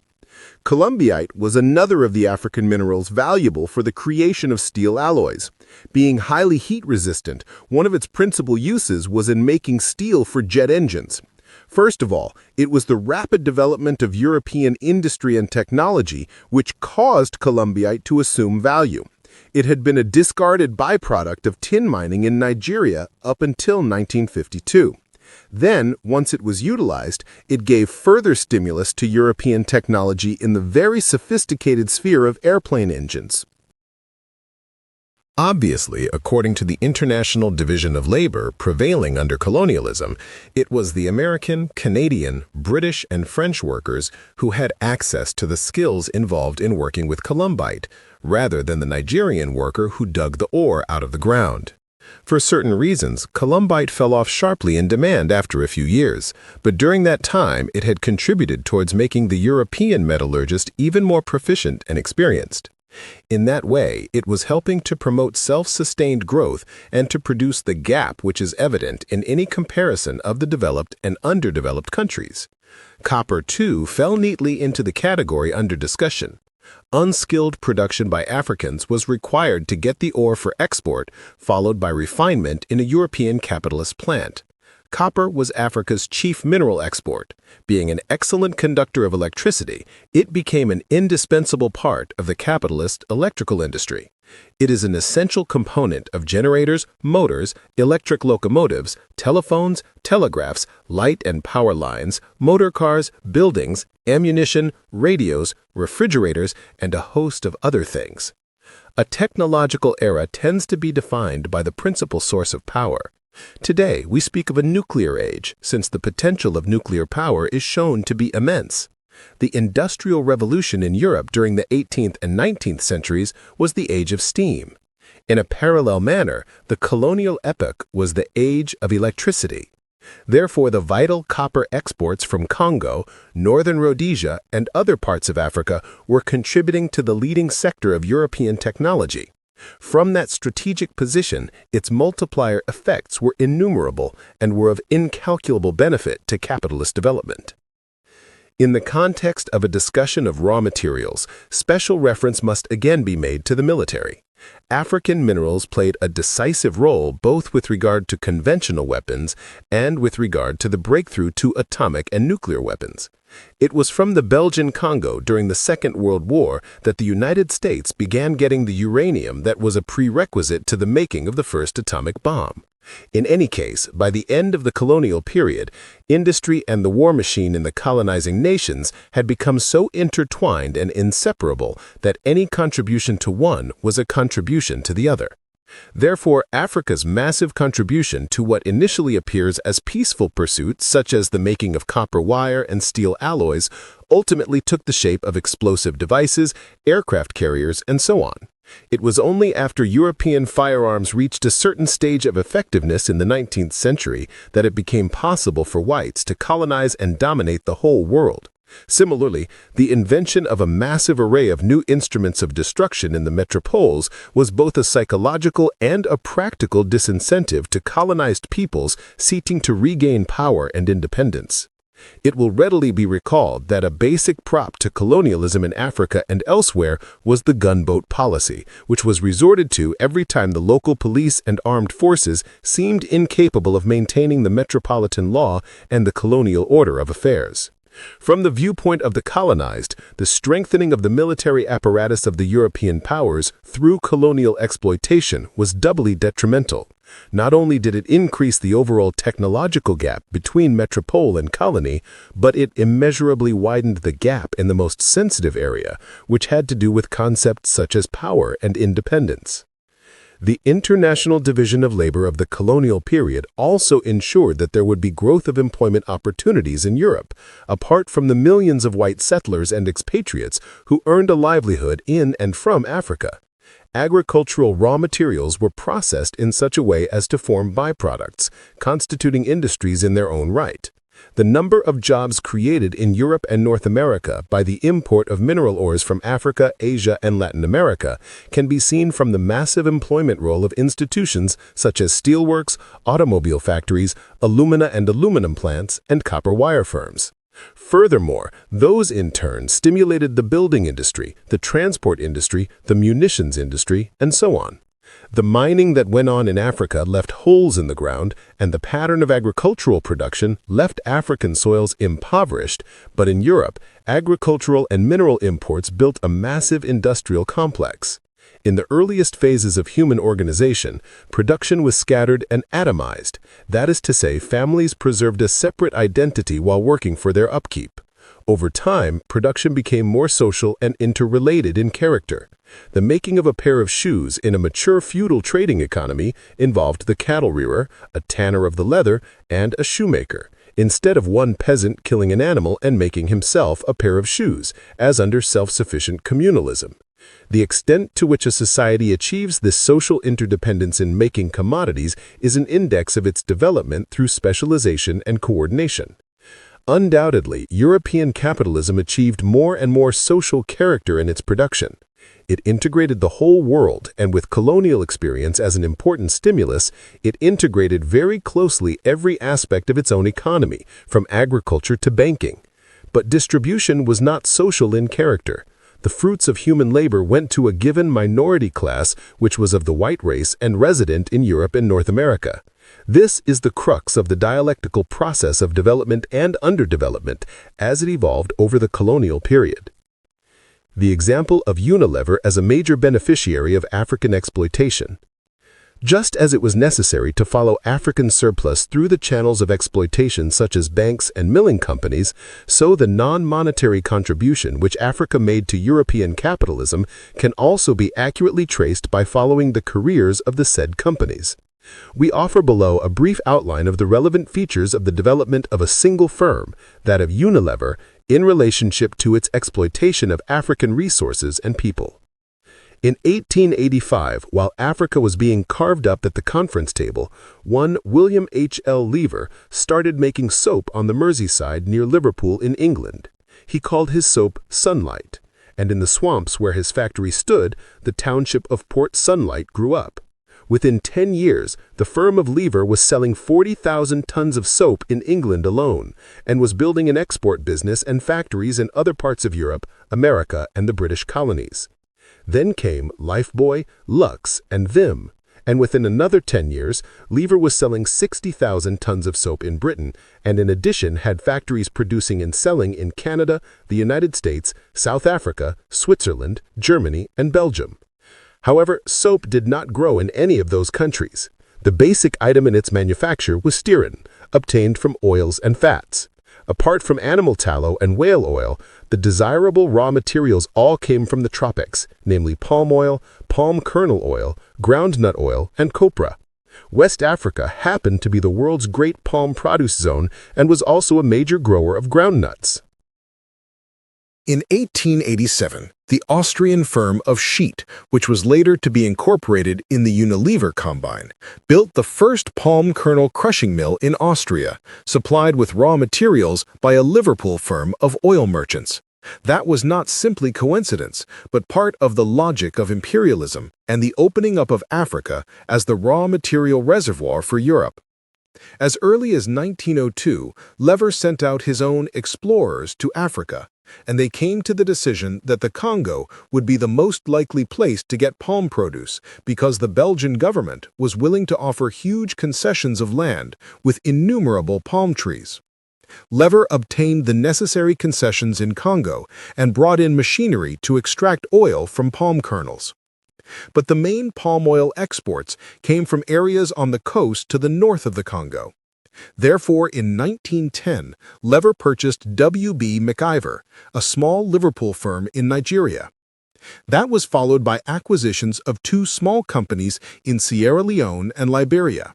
Indeed, Lever, at that time called Lever Brothers, got a foothold in every colony in West Africa. The first major breakthrough occurred when Lever bought the Niger Company in 1920 for £8 million. Then, in 1929, the African and Eastern, the last big rival trading concern, was brought into partnership, and the result of the merger was called the United Africa Company, UAC. During the 1914–18 war, Lever had begun making margarine, which required the same raw materials as soap, namely oils and fats. The subsequent years were ones in which such enterprises in Europe were constantly getting bigger through takeovers and mergers. The big names in soap and margarine manufacture on the European continent were two Dutch firms, Jurgens and Vanderburg, and the Austrian firms of Schiet and Centra. The Dutch companies first achieved a dominant position. Then, in 1929, there was a grand merger between their combine and Lever's, who in the meantime had been busy buying off virtually all other competitors. The 1929 merger created Unilever as a single monopoly, divided for the sake of convenience into Unilever Ltd, registered in Britain, and Unilever NV, registered in Holland. For its massive input of oils and fats, Unilever depended largely on its UAC subsidiary, which was formed that very year. The UAC itself never stopped growing. In 1933, it took over the important trading firm of G.B. Ollivant, and in 1936, it bought the Swiss trading company on the Gold Coast. By that time, it was not relying simply on wild palms in the Congo, but had organized plantations. The Lever factories in the United States drew their oil supplies mainly from the Congo, and in 1925, even before Unilever and the UAC emerged as such, the Lever works in Boston showed a profit of £250,000. Unilever flourished in war and in peace. Only in Eastern Europe did the advent of socialism lead to the loss of factories through nationalization. By the end of the colonial period, Unilever was a world force, selling traditional soaps, detergents, margarine, lard, ghee, cooking oil, canned foods, candles, glycerin, oil cake, and toilet preparations such as toothpaste. From where did this giant octopus suck most of its sustenance? Let the answer be provided by the Information Division of Unilever House, London. Most striking of all in the post-war development of Unilever had been the progress of the United Africa Company, UAC. In the worst of the Depression, the management of Unilever had never ceased to put money into justifying their action more by general faith in the future of Africa than by particular consideration of UAC's immediate prospects. Their reward has come with the post-war prosperity of the primary producer, which has made Africa a market for all kinds of goods, from frozen peas to motor cars. Unilever's center of gravity lies in Europe, but far and away its largest member, the UAC, is almost wholly dependent for its livelihood, represented by a turnover of £300 million, on the well-being of West Africa. In some instances, Lever's African enterprises made losses in the strict cost accounting sense. It took years before the Congo plantations paid for themselves and made a profit. It also took some time before the purchase of the Niger Company in 1920 was financially justified, while the SCKN in Chad never showed worthwhile monetary profits. But even in the worst financial years, the subsidiaries comprising the UAC were invaluable assets in that they allowed the manufacturing side of Unilever to have control over a guaranteed source of essential raw materials. Of course, the UAC itself also provided handsome monetary dividends. But it is the purpose here to draw attention not to the financial gains of UAC and Unilever, but to the way that the exploitation of Africa led to multiple technical and organizational developments in Europe. Both the soap industry and the margarine industry had their own scientific and technical problems which had to be solved. Scientific advance is most generally a response to real need. Oils for margarine and for cooking purposes had to be deodorized, substitutes had to be sought for natural lard, and, when margarine faced competition from cheap butter, the necessity arose to find means of producing new, high-grade margarine with added vitamins. In 1916, two Lever experts published in a British scientific journal the results of tests showing the growth of animals fed with vitamin concentrates inside margarine. They kept in touch with Cambridge University scientists who pursued the problem, and by 1927, the vitamin-rich margarine was ready for human consumption.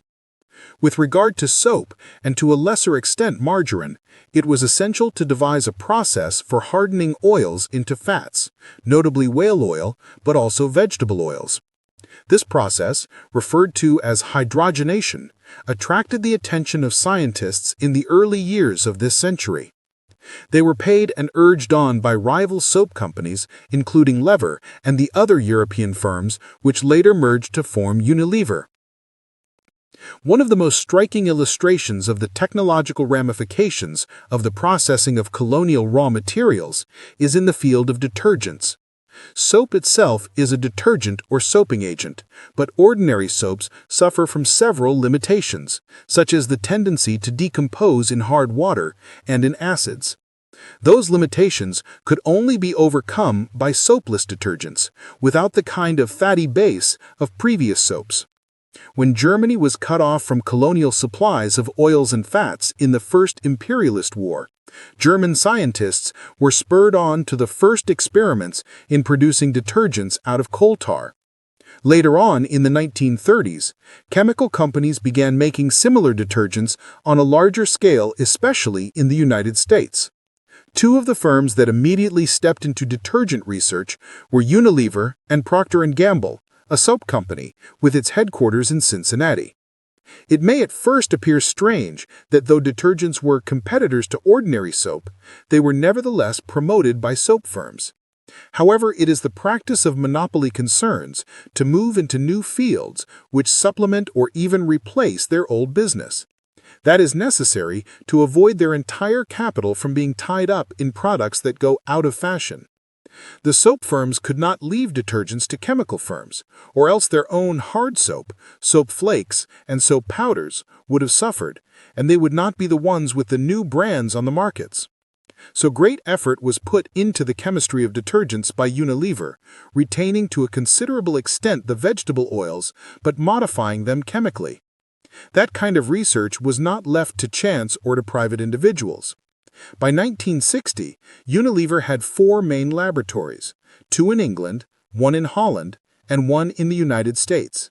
These 4, together with other smaller research units, employed over 3,000 people, of whom about a third were qualified scientists and technologists. The multiplier effects radiating from Unilever and its colonial exploitation can be traced with some accuracy. When palm kernels were crushed, the residue formed a cake which was excellent for livestock. One byproduct of the soap industry was glycerin, which was utilized in the making of explosives. Europeans killed themselves with some of the explosives, but some went into peaceful purposes such as mining, quarrying, and construction.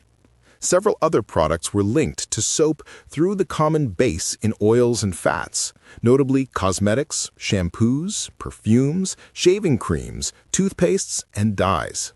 As one writer put it, those byproducts served to broaden the commercial base on which Unilever rested, while making further use of the fund of knowledge already possessed by the oils and fats technologist. Besides, these operations were creating hundreds of thousands of additional jobs for European workers. The manufacturing of soap and margarine required raw material inputs other than oils and fats. Soap making consumed large quantities of caustic soda, so that in 1911, Lever bought land in Cheshire suitable for the manufacture of that alkali. Capitalist giants nourished by colonialism and imperialism could afford to do things in a big way. When Lever needed abrasives, the company bought a limestone mine in Bohemia, and when Unilever wanted to assure themselves of supplies of wrapping paper, they bought a paper mill. Transport was another key problem which stimulated growth at the European end. Within a month of buying the Niger Company in 1920, Lever was engaged in a project for constructing facilities on the Mersey to receive ocean-going ships bringing cargoes from West Africa. The UAC was a pioneer in getting ships constructed to carry palm oil in bulk tanks, and Vanderburg considered buying a shipyard to build ships for his company some years before the merger. This did not materialize, but Unilever did acquire several ships of their own, including vessels fresh from the shipyards and made to their specifications. Another linkage of the Unilever industries was retail distribution. Their products had to be sold to the housewife, and the Dutch firms that went into Unilever decided that they should own grocery stores to guarantee sales. By 1922, Jurgens had control of a chain of grocery stores in England, appropriately named the Home and Colonial. Vanderburg, at the time a rival, was not to be left behind, so he secured majority shares in the chain store owned by Lipton of Lipton's tea fame. All of these shops passed to Unilever. The grocery store business soon ceased being considered merely as an outlet for soap and margarine and became an end in itself. Sometimes the multiplier effects do not seem connected. On the surface, there was no apparent reason why Lever should set up a huge retail chain called Mac Fisheries to sell fish. There was little in common between soap, sausages, and ice cream, but Lever bought Walls as a sausage firm, and later Walls opened an ice cream manufacturing plant. The underlying connection is that capitalist seeks domination. It grows and spreads and seeks to get hold of everything in sight. The exploitation of Africa gave European monopoly capital full opportunities to indulge in its tendencies for expansion and domination. Before leaving Unilever, it should be noted in conclusion how a company such as that pointed the way towards change in the capitalist system. The device of the dual structure of Unilever Ltd and Unilever NV was an innovation first utilized when Schicht and Centra of Central Europe merged with the Dutch margarine firms of Jurgens and Vanderburg, and it was designed to cut down taxation. Unilever comprised two holding companies with the same governing boards and with arrangements to transfer and equalize profits. It was a professional company from its inception. All of the firms involved in the merger had years of experience in organizing staff, production plants, and marketing procedures. Schicht was one of the earliest to work out a system of cost accounting and financial control. Lever had himself been a pioneer of mass advertising in Europe and in the competitive field of the United States. The firm of Unilever inherited and perfected the techniques of mass production and advertising so as to achieve mass consumption. The significance of the organizational changes are best seen on a long-term basis by comparing Unilever's sophisticated international organization with the chartered companies of the 16th and 17th centuries, which had difficulties managing accounts. The efficient accounting and business methods which are supposed to characterize capitalist firms did not drop from the sky. They are the result of historical evolution, and in that evolution, the exploitation of Africa played a key role, from the era of the chartered companies right through the colonial period. Contributions of colonialism to individual colonizing powers. Analysis of the non-monetary benefits of colonialism to the colonizers can of course be carried out most readily within the framework of relations between each colony and its mother country, apart from the framework of the individual firm, which has just been discussed in some detail. Using the conventional approach of European metropole in relationship to its own colonies, one finds a wide range of positive effects, although the benefits varied in extent from colony to colony. Portugal was the lowliest of the colonizing powers in Africa, and it was nothing in Europe without its colonies. So much so that it came to insist that Angola, Mozambique, and Guinea were integral parts of Portugal, just like any province of the European country named Portugal. France sometimes propounded the same doctrine by which Algeria, Martinique, and Vietnam were all supposedly overseas France. Neither Britain nor Belgium put forward any theories of a Greater Britain or overseas Belgium, but in practice they were as determined as other colonial powers to ensure that sustenance should flow from colony to metropole without hindrance. Few areas of the national life of those Western European countries failed to benefit from the decades of parasitic exploitation of the colonies. One Nigerian, after visiting Brussels in 1960, wrote, "I saw for myself the massive palaces, museums, and other public buildings paid for by Congo ivory and rubber." In recent times, African writers and researchers have also been amazed to find the amount of looted African treasure stacked away in the British Museum. There are comparable, if somewhat smaller, collections of African art in Paris, Berlin, and New York. Those are some of the things which, in addition to monetary wealth, help to define the metropoles as developed and civilized. Sustenance given by colonies to the colonizers was most obvious and very decisive in the case of contributions by soldiers from among the colonized. Without colonial troops, there would have been no British forces fighting on the Asian front in the 1939–45 war because the ranks of the British forces were filled with Indians and other colonials, including Africans and West Indians. It is a general characteristic of colonialism that the metropole utilized the manpower of the colonies. The Romans had used soldiers of one conquered nationality to conquer other nationalities, as well as to defend Rome against enemies. Britain applied this to Africa from the early 19th century, when the West Indian Regiment was sent across the Atlantic to protect British interests in the West African coast. The West Indian Regiment had black men in the ranks, Irish, colonials, its NCOs, and Englishmen as officers. By the end of the 19th century, the West Indian Regiment also included lots of Sierra Leoneans. The most important force in the conquest of West African colonies by the British was the West African Frontier Force, the soldiers being Africans and the officers English. In 1894, it was joined by the West African Regiment, formed to help suppress the so-called Hot Tax War in Sierra Leone, which was the expression of widespread resistance against the imposition of colonial rule. In East and Central Africa, the King's African Rifles was the unit which tapped African fighting power on behalf of Britain. The African regiment supplemented the metropolitan military apparatus in several ways. Firstly, they were used as emergency forces to put down nationalist uprisings in the various colonies. Secondly, they were used to fight other Europeans inside Africa, notably during the First and Second World Wars. And thirdly, they were carried to European battlefields or to theaters of war outside Africa. African roles in European military operations were vividly displayed by the East African Campaign during the First World War, when Britain and Germany fought for possession of East Africa. At the beginning of the war, the Germans had in Tanganyika a regular force of 216 Europeans and 2,540 African askari.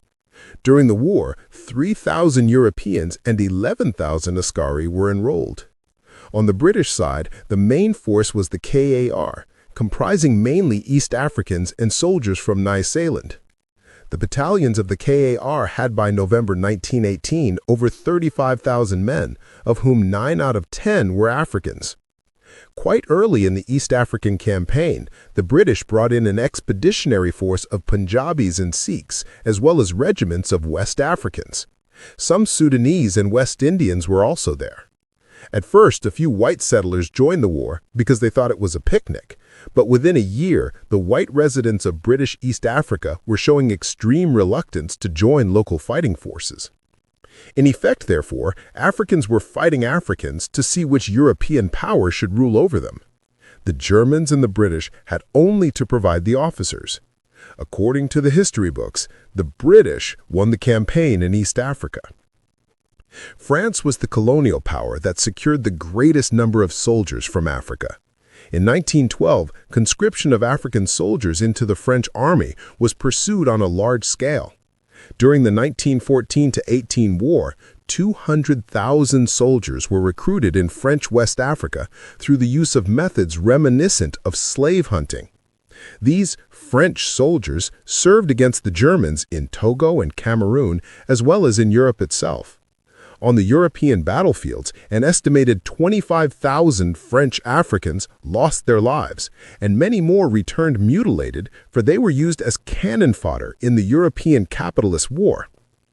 France was so impressed by the military advantages to be gained from colonial rule that when a part of Cameroon was mandated to France by the League of Nations, France insisted on the privilege of using Cameroonian African troops for purposes unconnected with the defense of Cameroon. Naturally, France also made the maximum use of African troops in the last World War. Indeed, Africans saved France after the initial losses when France and most of French Africa fell under the Germans and the fascists Vichy French. In French Equatorial Africa, it was a black man, Félix Éboué, who proved loyal to the forces led by General de Gaulle and who mobilized manpower against the French and German fascists. Africa provided the base and much of the manpower for launching the counterattack, which helped General de Gaulle and the Free French to return to power in France. French use of African troops did not end with the last war. West Africans were sent to Madagascar in 1948 and put down nationalist forces in a most bloody manner. African troops were also employed to fight the people of Indochina up to 1954. Later still, black African troops, and Senegalese in particular, were used against the Algerian liberation movement. No comprehensive studies have yet been devoted to the role of Africans in the armies of the colonial powers in a variety of contexts. However, the indications are that such studies would reveal a pattern very similar to that discovered by historians who have looked at the role of black soldiers in the white-controlled armies of the United States and the colonial powers. Hints regarding discrimination are to be seen from regulations such as that barring African soldiers in the West African Regiment from wearing shoes, and from the fact that there were actually race riots in the European campaigns, just as black troops fighting for the U.S. continued to riot right up to the Vietnam campaign. A number of Africans served as colonial soldiers with pride, because they mistakenly hoped that the army would be an avenue for displaying the courage and dignity of Africans, and perhaps in the process even earning the freedom of the continent by making Europeans pleased and grateful. That hope was without foundation from the outset, because the colonialists were viciously using African soldiers as pawns to preserve colonialism and capitalism in general. A very striking instance of the above fact was provided when John Chilembe led an African nationalist uprising in Nyasaland, which was now Malawi, in 1915. Nyasaland was then a British colony, and although the British were fighting the Germans in East Africa at that time, they immediately dispatched a column of the KAR to contend against Chilembe for freedom. Furthermore, before the KAR arrived, it was a German lieutenant who organized the resistance of Nyasaland white settlers against Chilembe's bid for freedom. In the light of that evidence, one writer commented, "While their countrymen in Europe fought the bloodiest war ever known, in Africa, Europeans were instinctively white men first, and German and British second, for John Chilembe was part of something that, in the end, would swamp all their colonial dreams." The African continent and the African people were used by the colonialists in some curious ways to advance their military strengths and techniques. By chance, North Africa and the Sahara became available as a laboratory for the evolution of techniques of armored warfare in the period when Rommel and Montgomery battled for superiority. And by design, Ethiopians were used as guinea pigs upon whom the Italian fascists experimented with poison gas. This followed their brazen invasion in 1935 of that small portion of Africa which still clung to some form of political independence. At that time, the Italians argued that it was absolutely essential that the fruits of colonialism be open to Italy if it were to take its place in the sun. Significantly enough, both Britain and France had already seen so much of the sun and products of Africa that they found it difficult to refute Italy's claims. Britain and France ruled over the greater part of colonial Africa, and they also had the largest empires in other parts of the world. The whole existence and development of capitalism in Britain and France between 1885 and 1960 was bound up with colonization, and Africa played a major role. African colonies meant surplus appropriated on a grand scale. They led to innovations and forward leaps in technology and the organization of capitalist enterprise, and they buttressed the capitalist system at home and abroad with fighting men. Sometimes it appeared that these two principal colonial powers reaped so many colonial benefits that they suffered from too much of a good thing. Certainly in Britain's case, it can be argued that colonialism allowed British industry to lead a soft life, and that in some decisive spheres of production and marketing, Britain grew lazy. Industrial plants installed in the 19th century were not renovated or replaced, and little dynamism was put into selling new lines of goods. In contrast, when deprived of colonies after 1918, Germany was forced to live off its own resources and ingenuity. Nevertheless, while that is an interesting detail of the whole colonial picture, it must be borne in mind that colonialism was one aspect of imperialism. Colonialism was based on alien political rule and was restricted to some parts of the world. Imperialism, however, underlay all colonies, extended all over the world except where replaced by socialist revolutions, and it allowed the participation of all capitalist nations. Therefore, lack of colonies on the part of any capitalist nation was not a barrier to enjoying the fruits of exploiting the colonial and semi-colonial world, which was the backyard of metropolitan capitalism. Colonialism as a prop to metropolitan economies, and capitalism as a system. The composition of Unilever should serve as a warning that colonialism was not simply a matter of ties between a given colony and its mother country, but between colonies on the one hand and metropoles on the other. The German capital in Unilever joined the British in exploiting Africa and the Dutch in exploiting the East Indies. The rewards spread through the capitalist system in such a way that even those capitalist nations who were not colonial powers were also beneficiaries of the spoils. Unilever factories established in Switzerland, New Zealand, Canada, and the United States were participants in the expropriation of Africa's surplus and in using that surplus for their own development. Germany always had a stake in colonial Africa, even after 1918, when the other capitalist powers deprived Germany of its colonies. German shipping revived in the 1920s and played an active role in East, West, and South Africa. German financial houses also had contacts with Africa, the most direct being the Twente Bank in East Africa.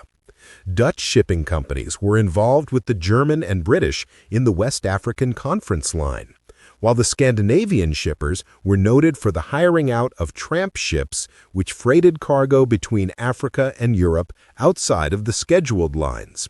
The old East African Trading Company was supported by Danish capital. The Swiss had no colonies in Africa, but they had substantial capital in SCOA. They played a key role in imperialist banking, and they kept out of the wars fought by other capitalists so that they could still continue to trade with both sides and thereby acquire colonial produce. Then there was Japan, a capitalist imperialist power with colonies in Asia and with a keen interest in trade with Africa. Japanese capitalists tried to undersell their European counterparts, but the trade they conducted with Africa was still unequal and disadvantageous to the Africans. To fully understand the colonial period, it is necessary to think in terms of the economic partition of Africa. Unlike the political partition of the 19th century, the economic partition had no fixed or visible boundaries. It consisted of the proportions in which capitalist powers divided up among themselves the monetary and non-monetary gains from colonial Africa. For instance, Portugal had two large political colonies in southern Africa, but Mozambique and Angola were divided among several capitalist powers, which were invited by the Portuguese government because Portuguese capitalists were too weak to handle those vast territories. Congo and South Africa had their own special arrangements of economic partition, both of them being valuable territories.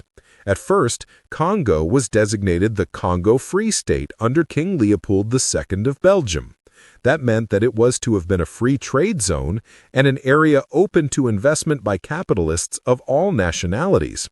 In practice, Leopold used administrative devices to monopolize the wealth of the Congo, and that was one of the principal reasons the international capitalist community moved against Leopold in 1908. When Belgium took over the administration of the Congo, it also ensured that most of the surplus and other benefits should accrue to Belgium.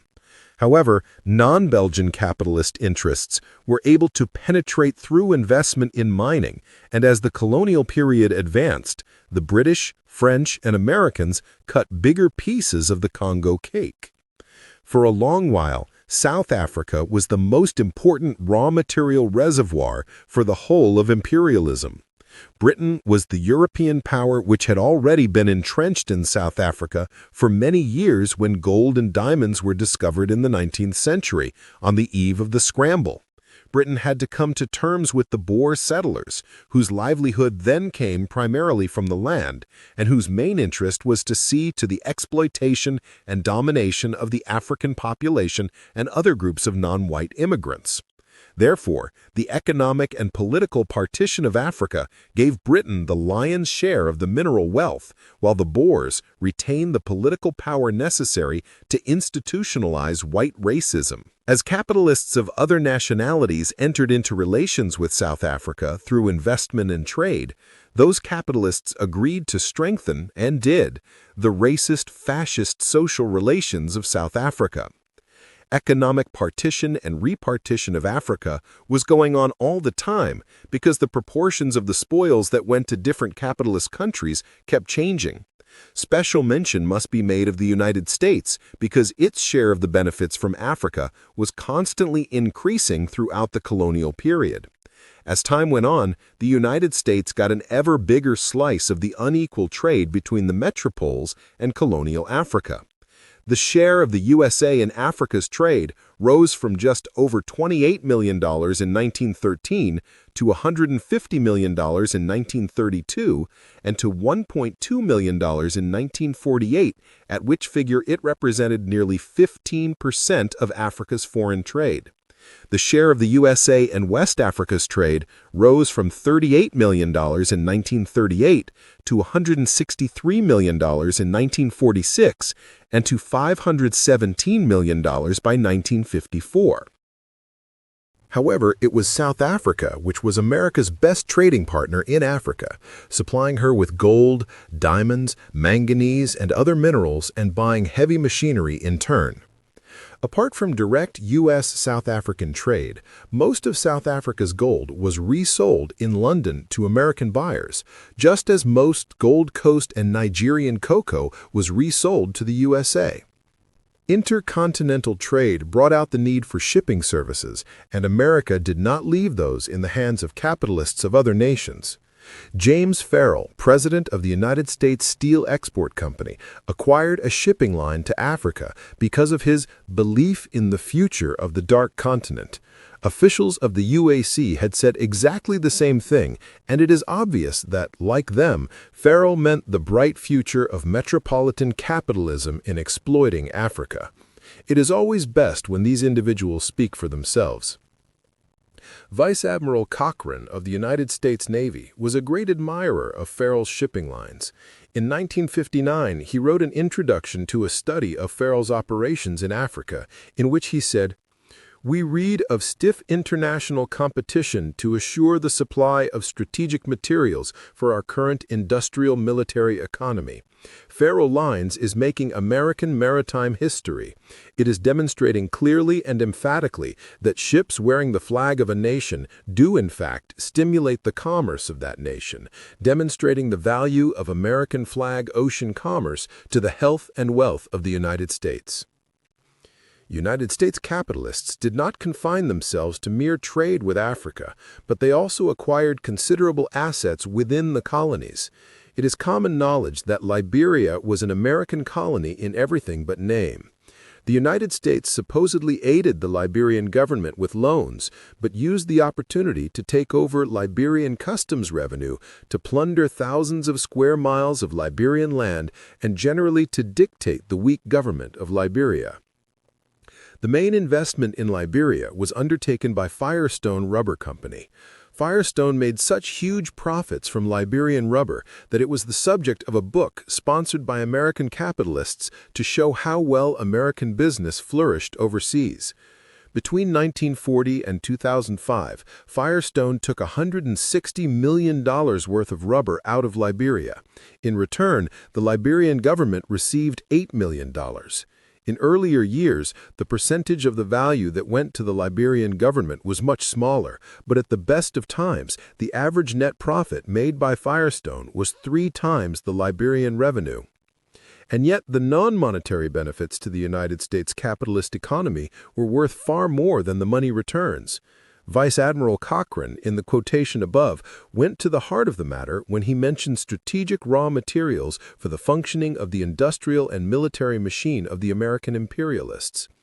Firestone acquired its Liberian plantations precisely because Britain and Holland had been raising the price of the rubber which came from their Asian colonies of Malaya and the Dutch East Indies, respectively.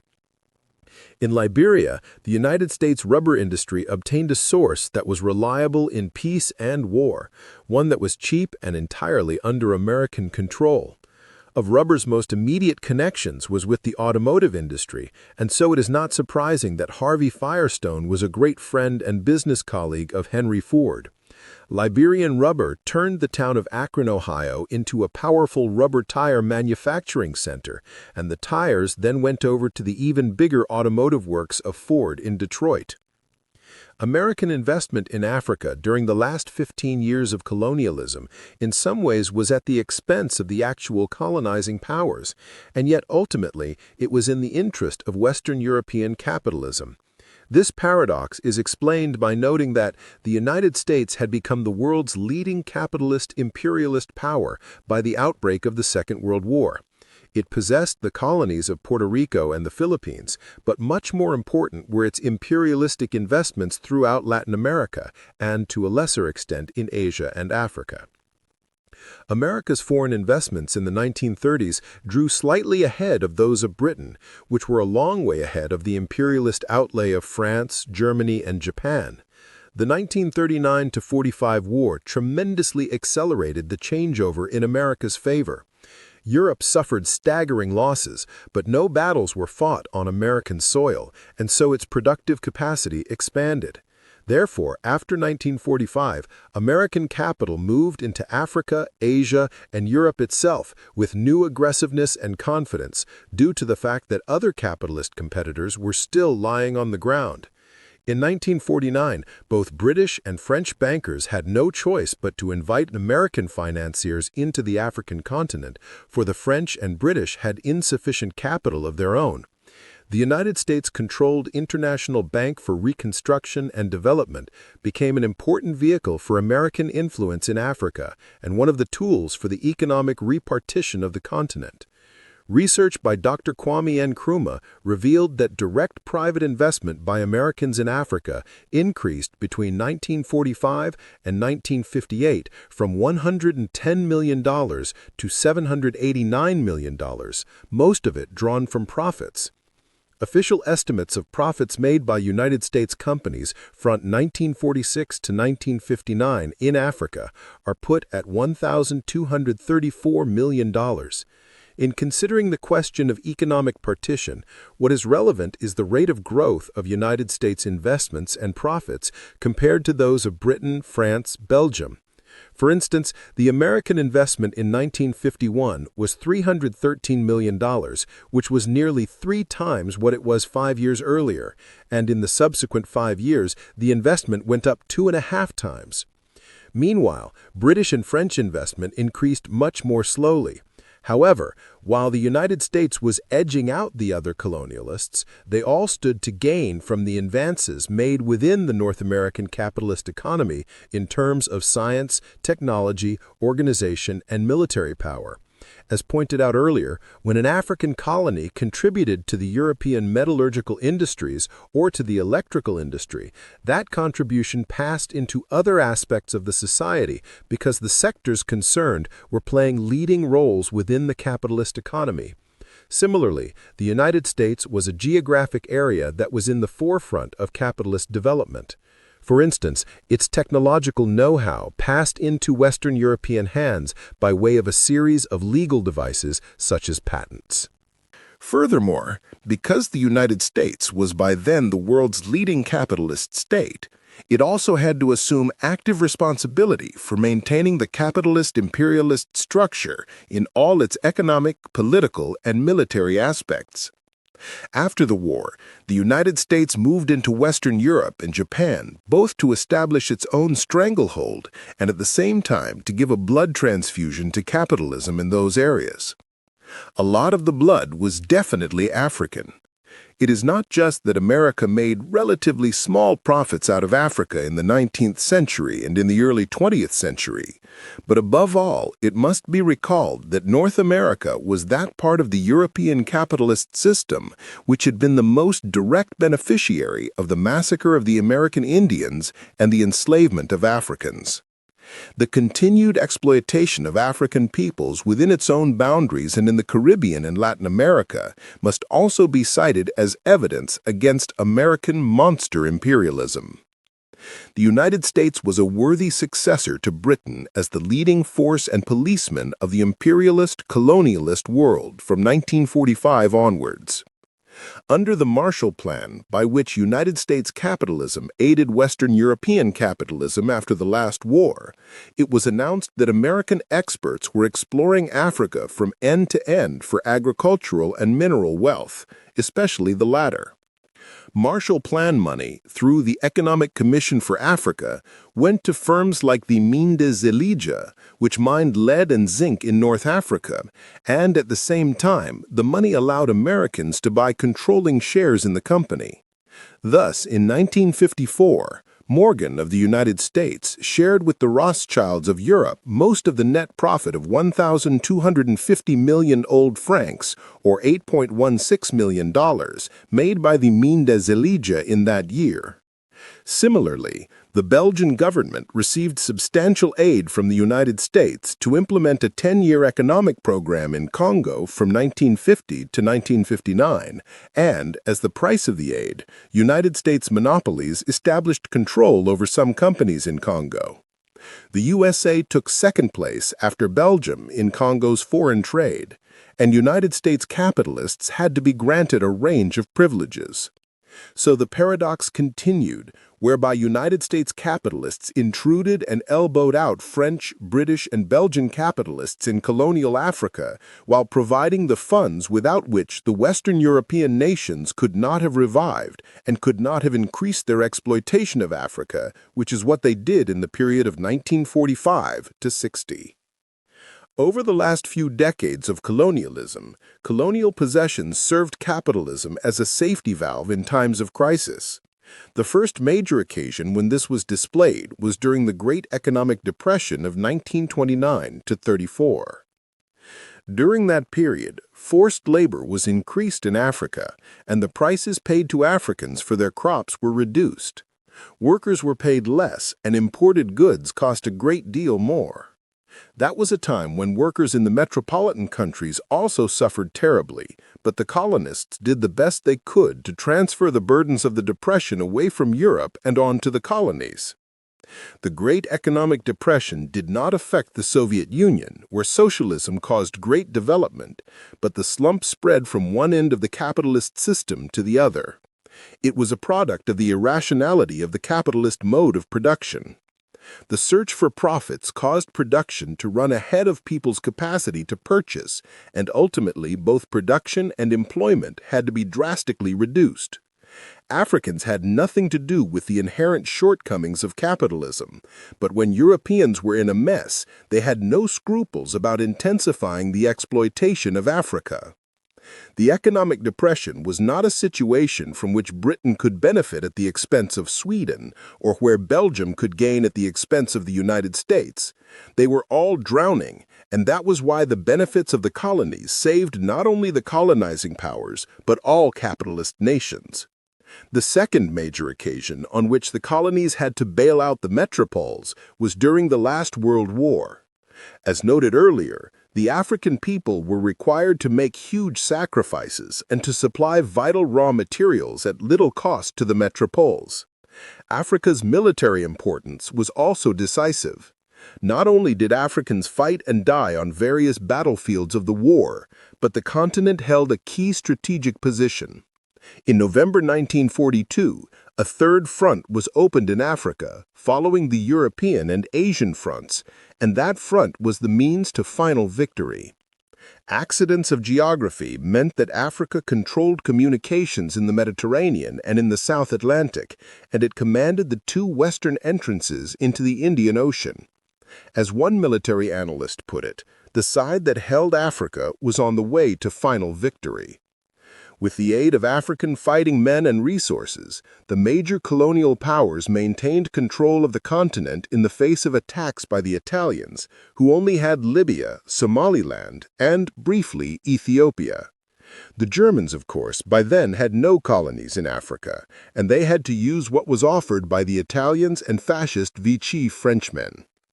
Unlike the First World War, the Second World War was not simply one between capitalist powers. The aggressor states of Italy, Germany, and Japan were fascist.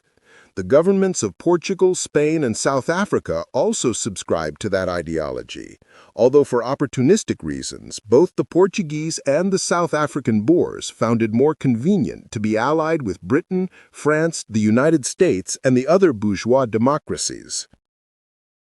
Fascism is a deformity of capitalism. It heightens the imperialist tendency towards domination, which is inherent in capitalism, and it safeguards the principle of private property. At the same time, fascism immeasurably strengthens the institutional racism already bred by capitalism, whether it be against Jews, as in Hitler's case, or against African peoples, as in the ideology of Portugal's Salazar and the leaders of South Africa. Fascism reverses the political gains of the bourgeois democratic system, such as free elections, equality before the law, and parliaments. It also extols authoritarianism and the reactionary union of the church with the state. In Portugal and Spain, it was the Catholic Church. In South Africa, it was the Dutch Reformed Church. Like its progenitor, capitalism, fascism is totally opposed to socialism. Fascist Germany and Italy attacked both the other capitalist states and the Soviet Union, which was still the only socialist state in the world by 1939. The defeat of fascism was therefore a victory for socialism, and at the same time it preserved the other capitalist nations from having to take the historically retrograde step of fascism. When the last World War ended, Africa's further role was to help Europe reconstruct. In that crisis, the United States played a major part, as has just been mentioned, but the colonizing nations also had direct recourse to their colonies, in spite of shortage of capital. It is noteworthy that European capitalism from the late 1940s onwards recognized Africa's potential as a savior of their own war-torn economies, and they openly made statements to that effect. It was in 1946 that the Ministry of Colonies in the French cabinet was renamed the Ministry of Overseas France, and that colonized Africans were euphemistically called overseas Frenchmen. About that time, a statement from the Ministry of Education frankly admitted that France would only be a little state of Europe without the 75 million overseas Frenchmen, whose young force has revealed itself to the world in such a remarkable manner. referring to Africa's role in the war. Shortly afterwards, when France prepared its four-year plan for 1949 to 52, statements such as the following were to be encountered. Morocco will take an active part in the recovery of France by supplying manganese, cobalt, and lead ore, canned goods, and agricultural produce. At the end of the last war, both Britain and France set up agencies for the development of their colonies. In the British sphere, this was known as the Colonial Development and Welfare, or CDW, while the French fund was known as FIDES. Their principal function was to provide loans whose purpose was to help the colonies to help the metropoles. In other words, the crisis of post-war reconstruction required that even greater effort should be made to maximize the resources of colonies. It was no ordinary post-war crisis which Western Europe faced in the 1940s and 1950s. The bourgeoisie had to rebuild capitalist states at a time when socialism had already proved itself in the Soviet Union, and in a period when the Red Army of the Soviets had aided groups of socialists to come to power in Eastern Europe. This was the greatest challenge ever to be faced by the bourgeoisie because, unlike fascism, socialism threatened the basic capitalist principle of private ownership of the means of production. Furthermore, socialist principles were making their presence felt in remote corners of the colonies, and the capitalists realized the necessity for cutting the colonies off from socialist thought, as well as using colonial resources to stave off what they termed the threat of communism. In the capitalist struggle to keep off the challenge of socialism as a competing mode of production and way of life, Africa played at least two key roles, one being to provide bases for the capitalist militarists, and the other being to provide a wide range of raw materials essential for modern armament industries. The most vital of these raw materials were uranium and other radioactive substances for atomic and later nuclear weapons, including the hydrogen bomb. Almost rivaling uranium in importance were certain rare minerals like lithium from Rhodesia, needed for the special steels that went into new aircraft rockets, tanks, guns, and bombs. Colonial powers already had small military establishments in each colony, and right up to the end of the colonial era, it was considered necessary to strengthen those. For instance, in the 1955 French budget, there was a special vote of 6 billion francs, or $16.8 million, for the improvement of military installations in the colonies, and notably for strategic bases in Dakar and Djibouti. Sometime previously, the Belgians had completed a huge airbase near Kamina in the Congo. Adding to the regular bases in long-established colonies, the imperialist powers were able to set up military installations in African territories which fell into their hands during the war.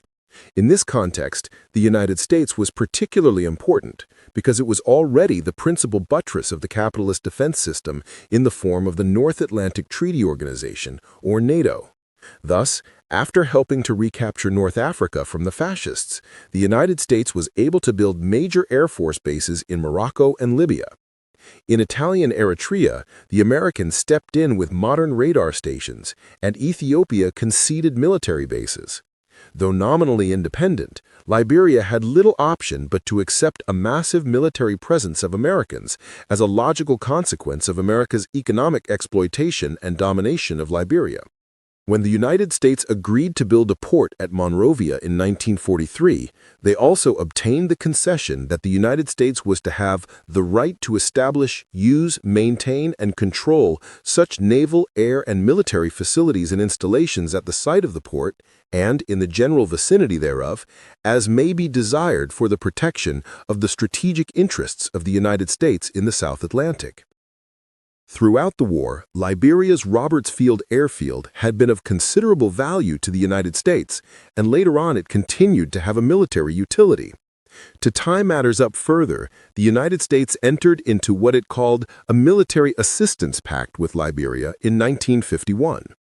Needless to say, in the 1950s, when most Africans were still colonial subjects, they had absolutely no control over the utilization of their soil for militaristic ends. Virtually the whole of North Africa was turned into a sphere of operations for NATO, with bases aimed at the Soviet Union. there could easily have developed a nuclear war without African peoples having any knowledge of the matter. The colonial powers actually held military conferences in African cities like Dakar and Nairobi in the early 1950s, inviting the whites of South Africa and Rhodesia and the government of the United States. Time and time again, the evidence points to the cynical use of Africa to buttress capitalism economically and militarily, and therefore, in effect, forcing Africa to contribute to its own exploitation. Apart from saving capitalism in times of crisis, the dependencies had always been prolonging the life of capitalism by taking the edge off the internal contradictions and conflicts which were a part of the capitalist system. The principal contradiction within capitalism from the outset was that between the capitalists and the workers. To keep their system going, the capitalists had constantly to step up the rate of exploitation of their workers. At the same time, European workers were gaining increasing mastery over the means of production in the factories and mines, and they were learning to work collectively in big enterprises and within their own trade union structures. If the bourgeoisie continued to deprive them of the major part of the fruits of their own labor and to oppress them socially and politically, then those two classes were set on a collision path. Ever since the mid-19th century, Marx had predicted class collision would come in the form of revolution in which workers would emerge victorious. The capitalists were terribly afraid of that possibility, knowing full well that they themselves had seized power from the feudal landlord class by means of revolution. However, imperialism introduced a new factor into this situation, one that deferred the confrontation between workers and capitalists in the metropoles. Only in Russia was there a workers' revolution, and Russia was on the fringe of Europe rather than being one of its metropolitan capitalist centers. That very fact highlighted how much capitalism in places like Britain, France, and Germany had been stabilized by exploiting the colonies and other semi-colonies such as Latin America, where states were independent in name only. Surplus from Africa was partly used to offer a few more benefits to European workers and served as a bribe to make the latter less revolutionary. The bribe came in the form of increased wages, better working conditions, and expanded social services. The benefits of colonialism were diffused throughout European society in many ways. Most capitalist enterprises offered consumer goods which were mass-produced at low prices, and therefore the European housewife got some relief. For instance, instant coffee brought that beverage within the reach of the ordinary worker. Meanwhile, the capitalist still made his fortune by ensuring that the Ivory Coast or Colombian grower got no price increase. In that way, colonialism was serving all classes and sectors of Western Europe and other capitalist metropoles. European workers have paid a great price for the few material benefits which accrued to them as crumbs from the colonial table. The class in power controls the dissemination of information. The capitalists misinformed and miseducated workers in the metropoles to the point where they became allies in colonial exploitation. In accepting to be led like sheep, European workers were perpetuating their own enslavement to the capitalists. They ceased to seek political power and contented themselves with bargaining for small wage increases, which were usually counterbalanced by increased costs of living. They ceased to be creative and allowed bourgeois cultural decadence to overtake them all. They failed to exercise any independent judgment on the great issues of war and peace, and therefore ended up by slaughtering not only colonial peoples but also themselves. Fascism was a monster born of capitalist parents. Fascism came as the end product of centuries of capitalist bestiality, exploitation, domination, and racism, mainly exercised outside Europe. It is highly significant that many settlers and colonial officials displayed a leaning towards fascism. Apartheid in South Africa is nothing but fascism. It was gaining roots from the early period of white colonization in the 17th century, and particularly after the mining industry brought South Africa fully into the capitalist orbit in the 19th century.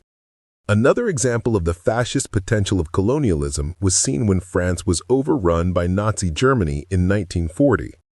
The French fascists collaborated with Hitler to establish what was called the Vichy regime in France, and the French white settlers in Africa supported the Vichy regime. A more striking instance to the same effect was the fascist ideology developed by the white settlers in Algeria, who not only opposed independence for Algeria under Algerian rule, but they also strove to bring down the more progressive or liberal governments of metropolitan France. Inside Europe itself, some specific and highly revealing connections can be found between colonialist behavior and the destruction of the few contributions made by capitalism to human development. For instance, when Colonel von Lettow returned from leading the German forces in East Africa in World War I, he was promoted to a general in the German army, and von Lettow was in command of the massacre of German communists in Hamburg in 1918.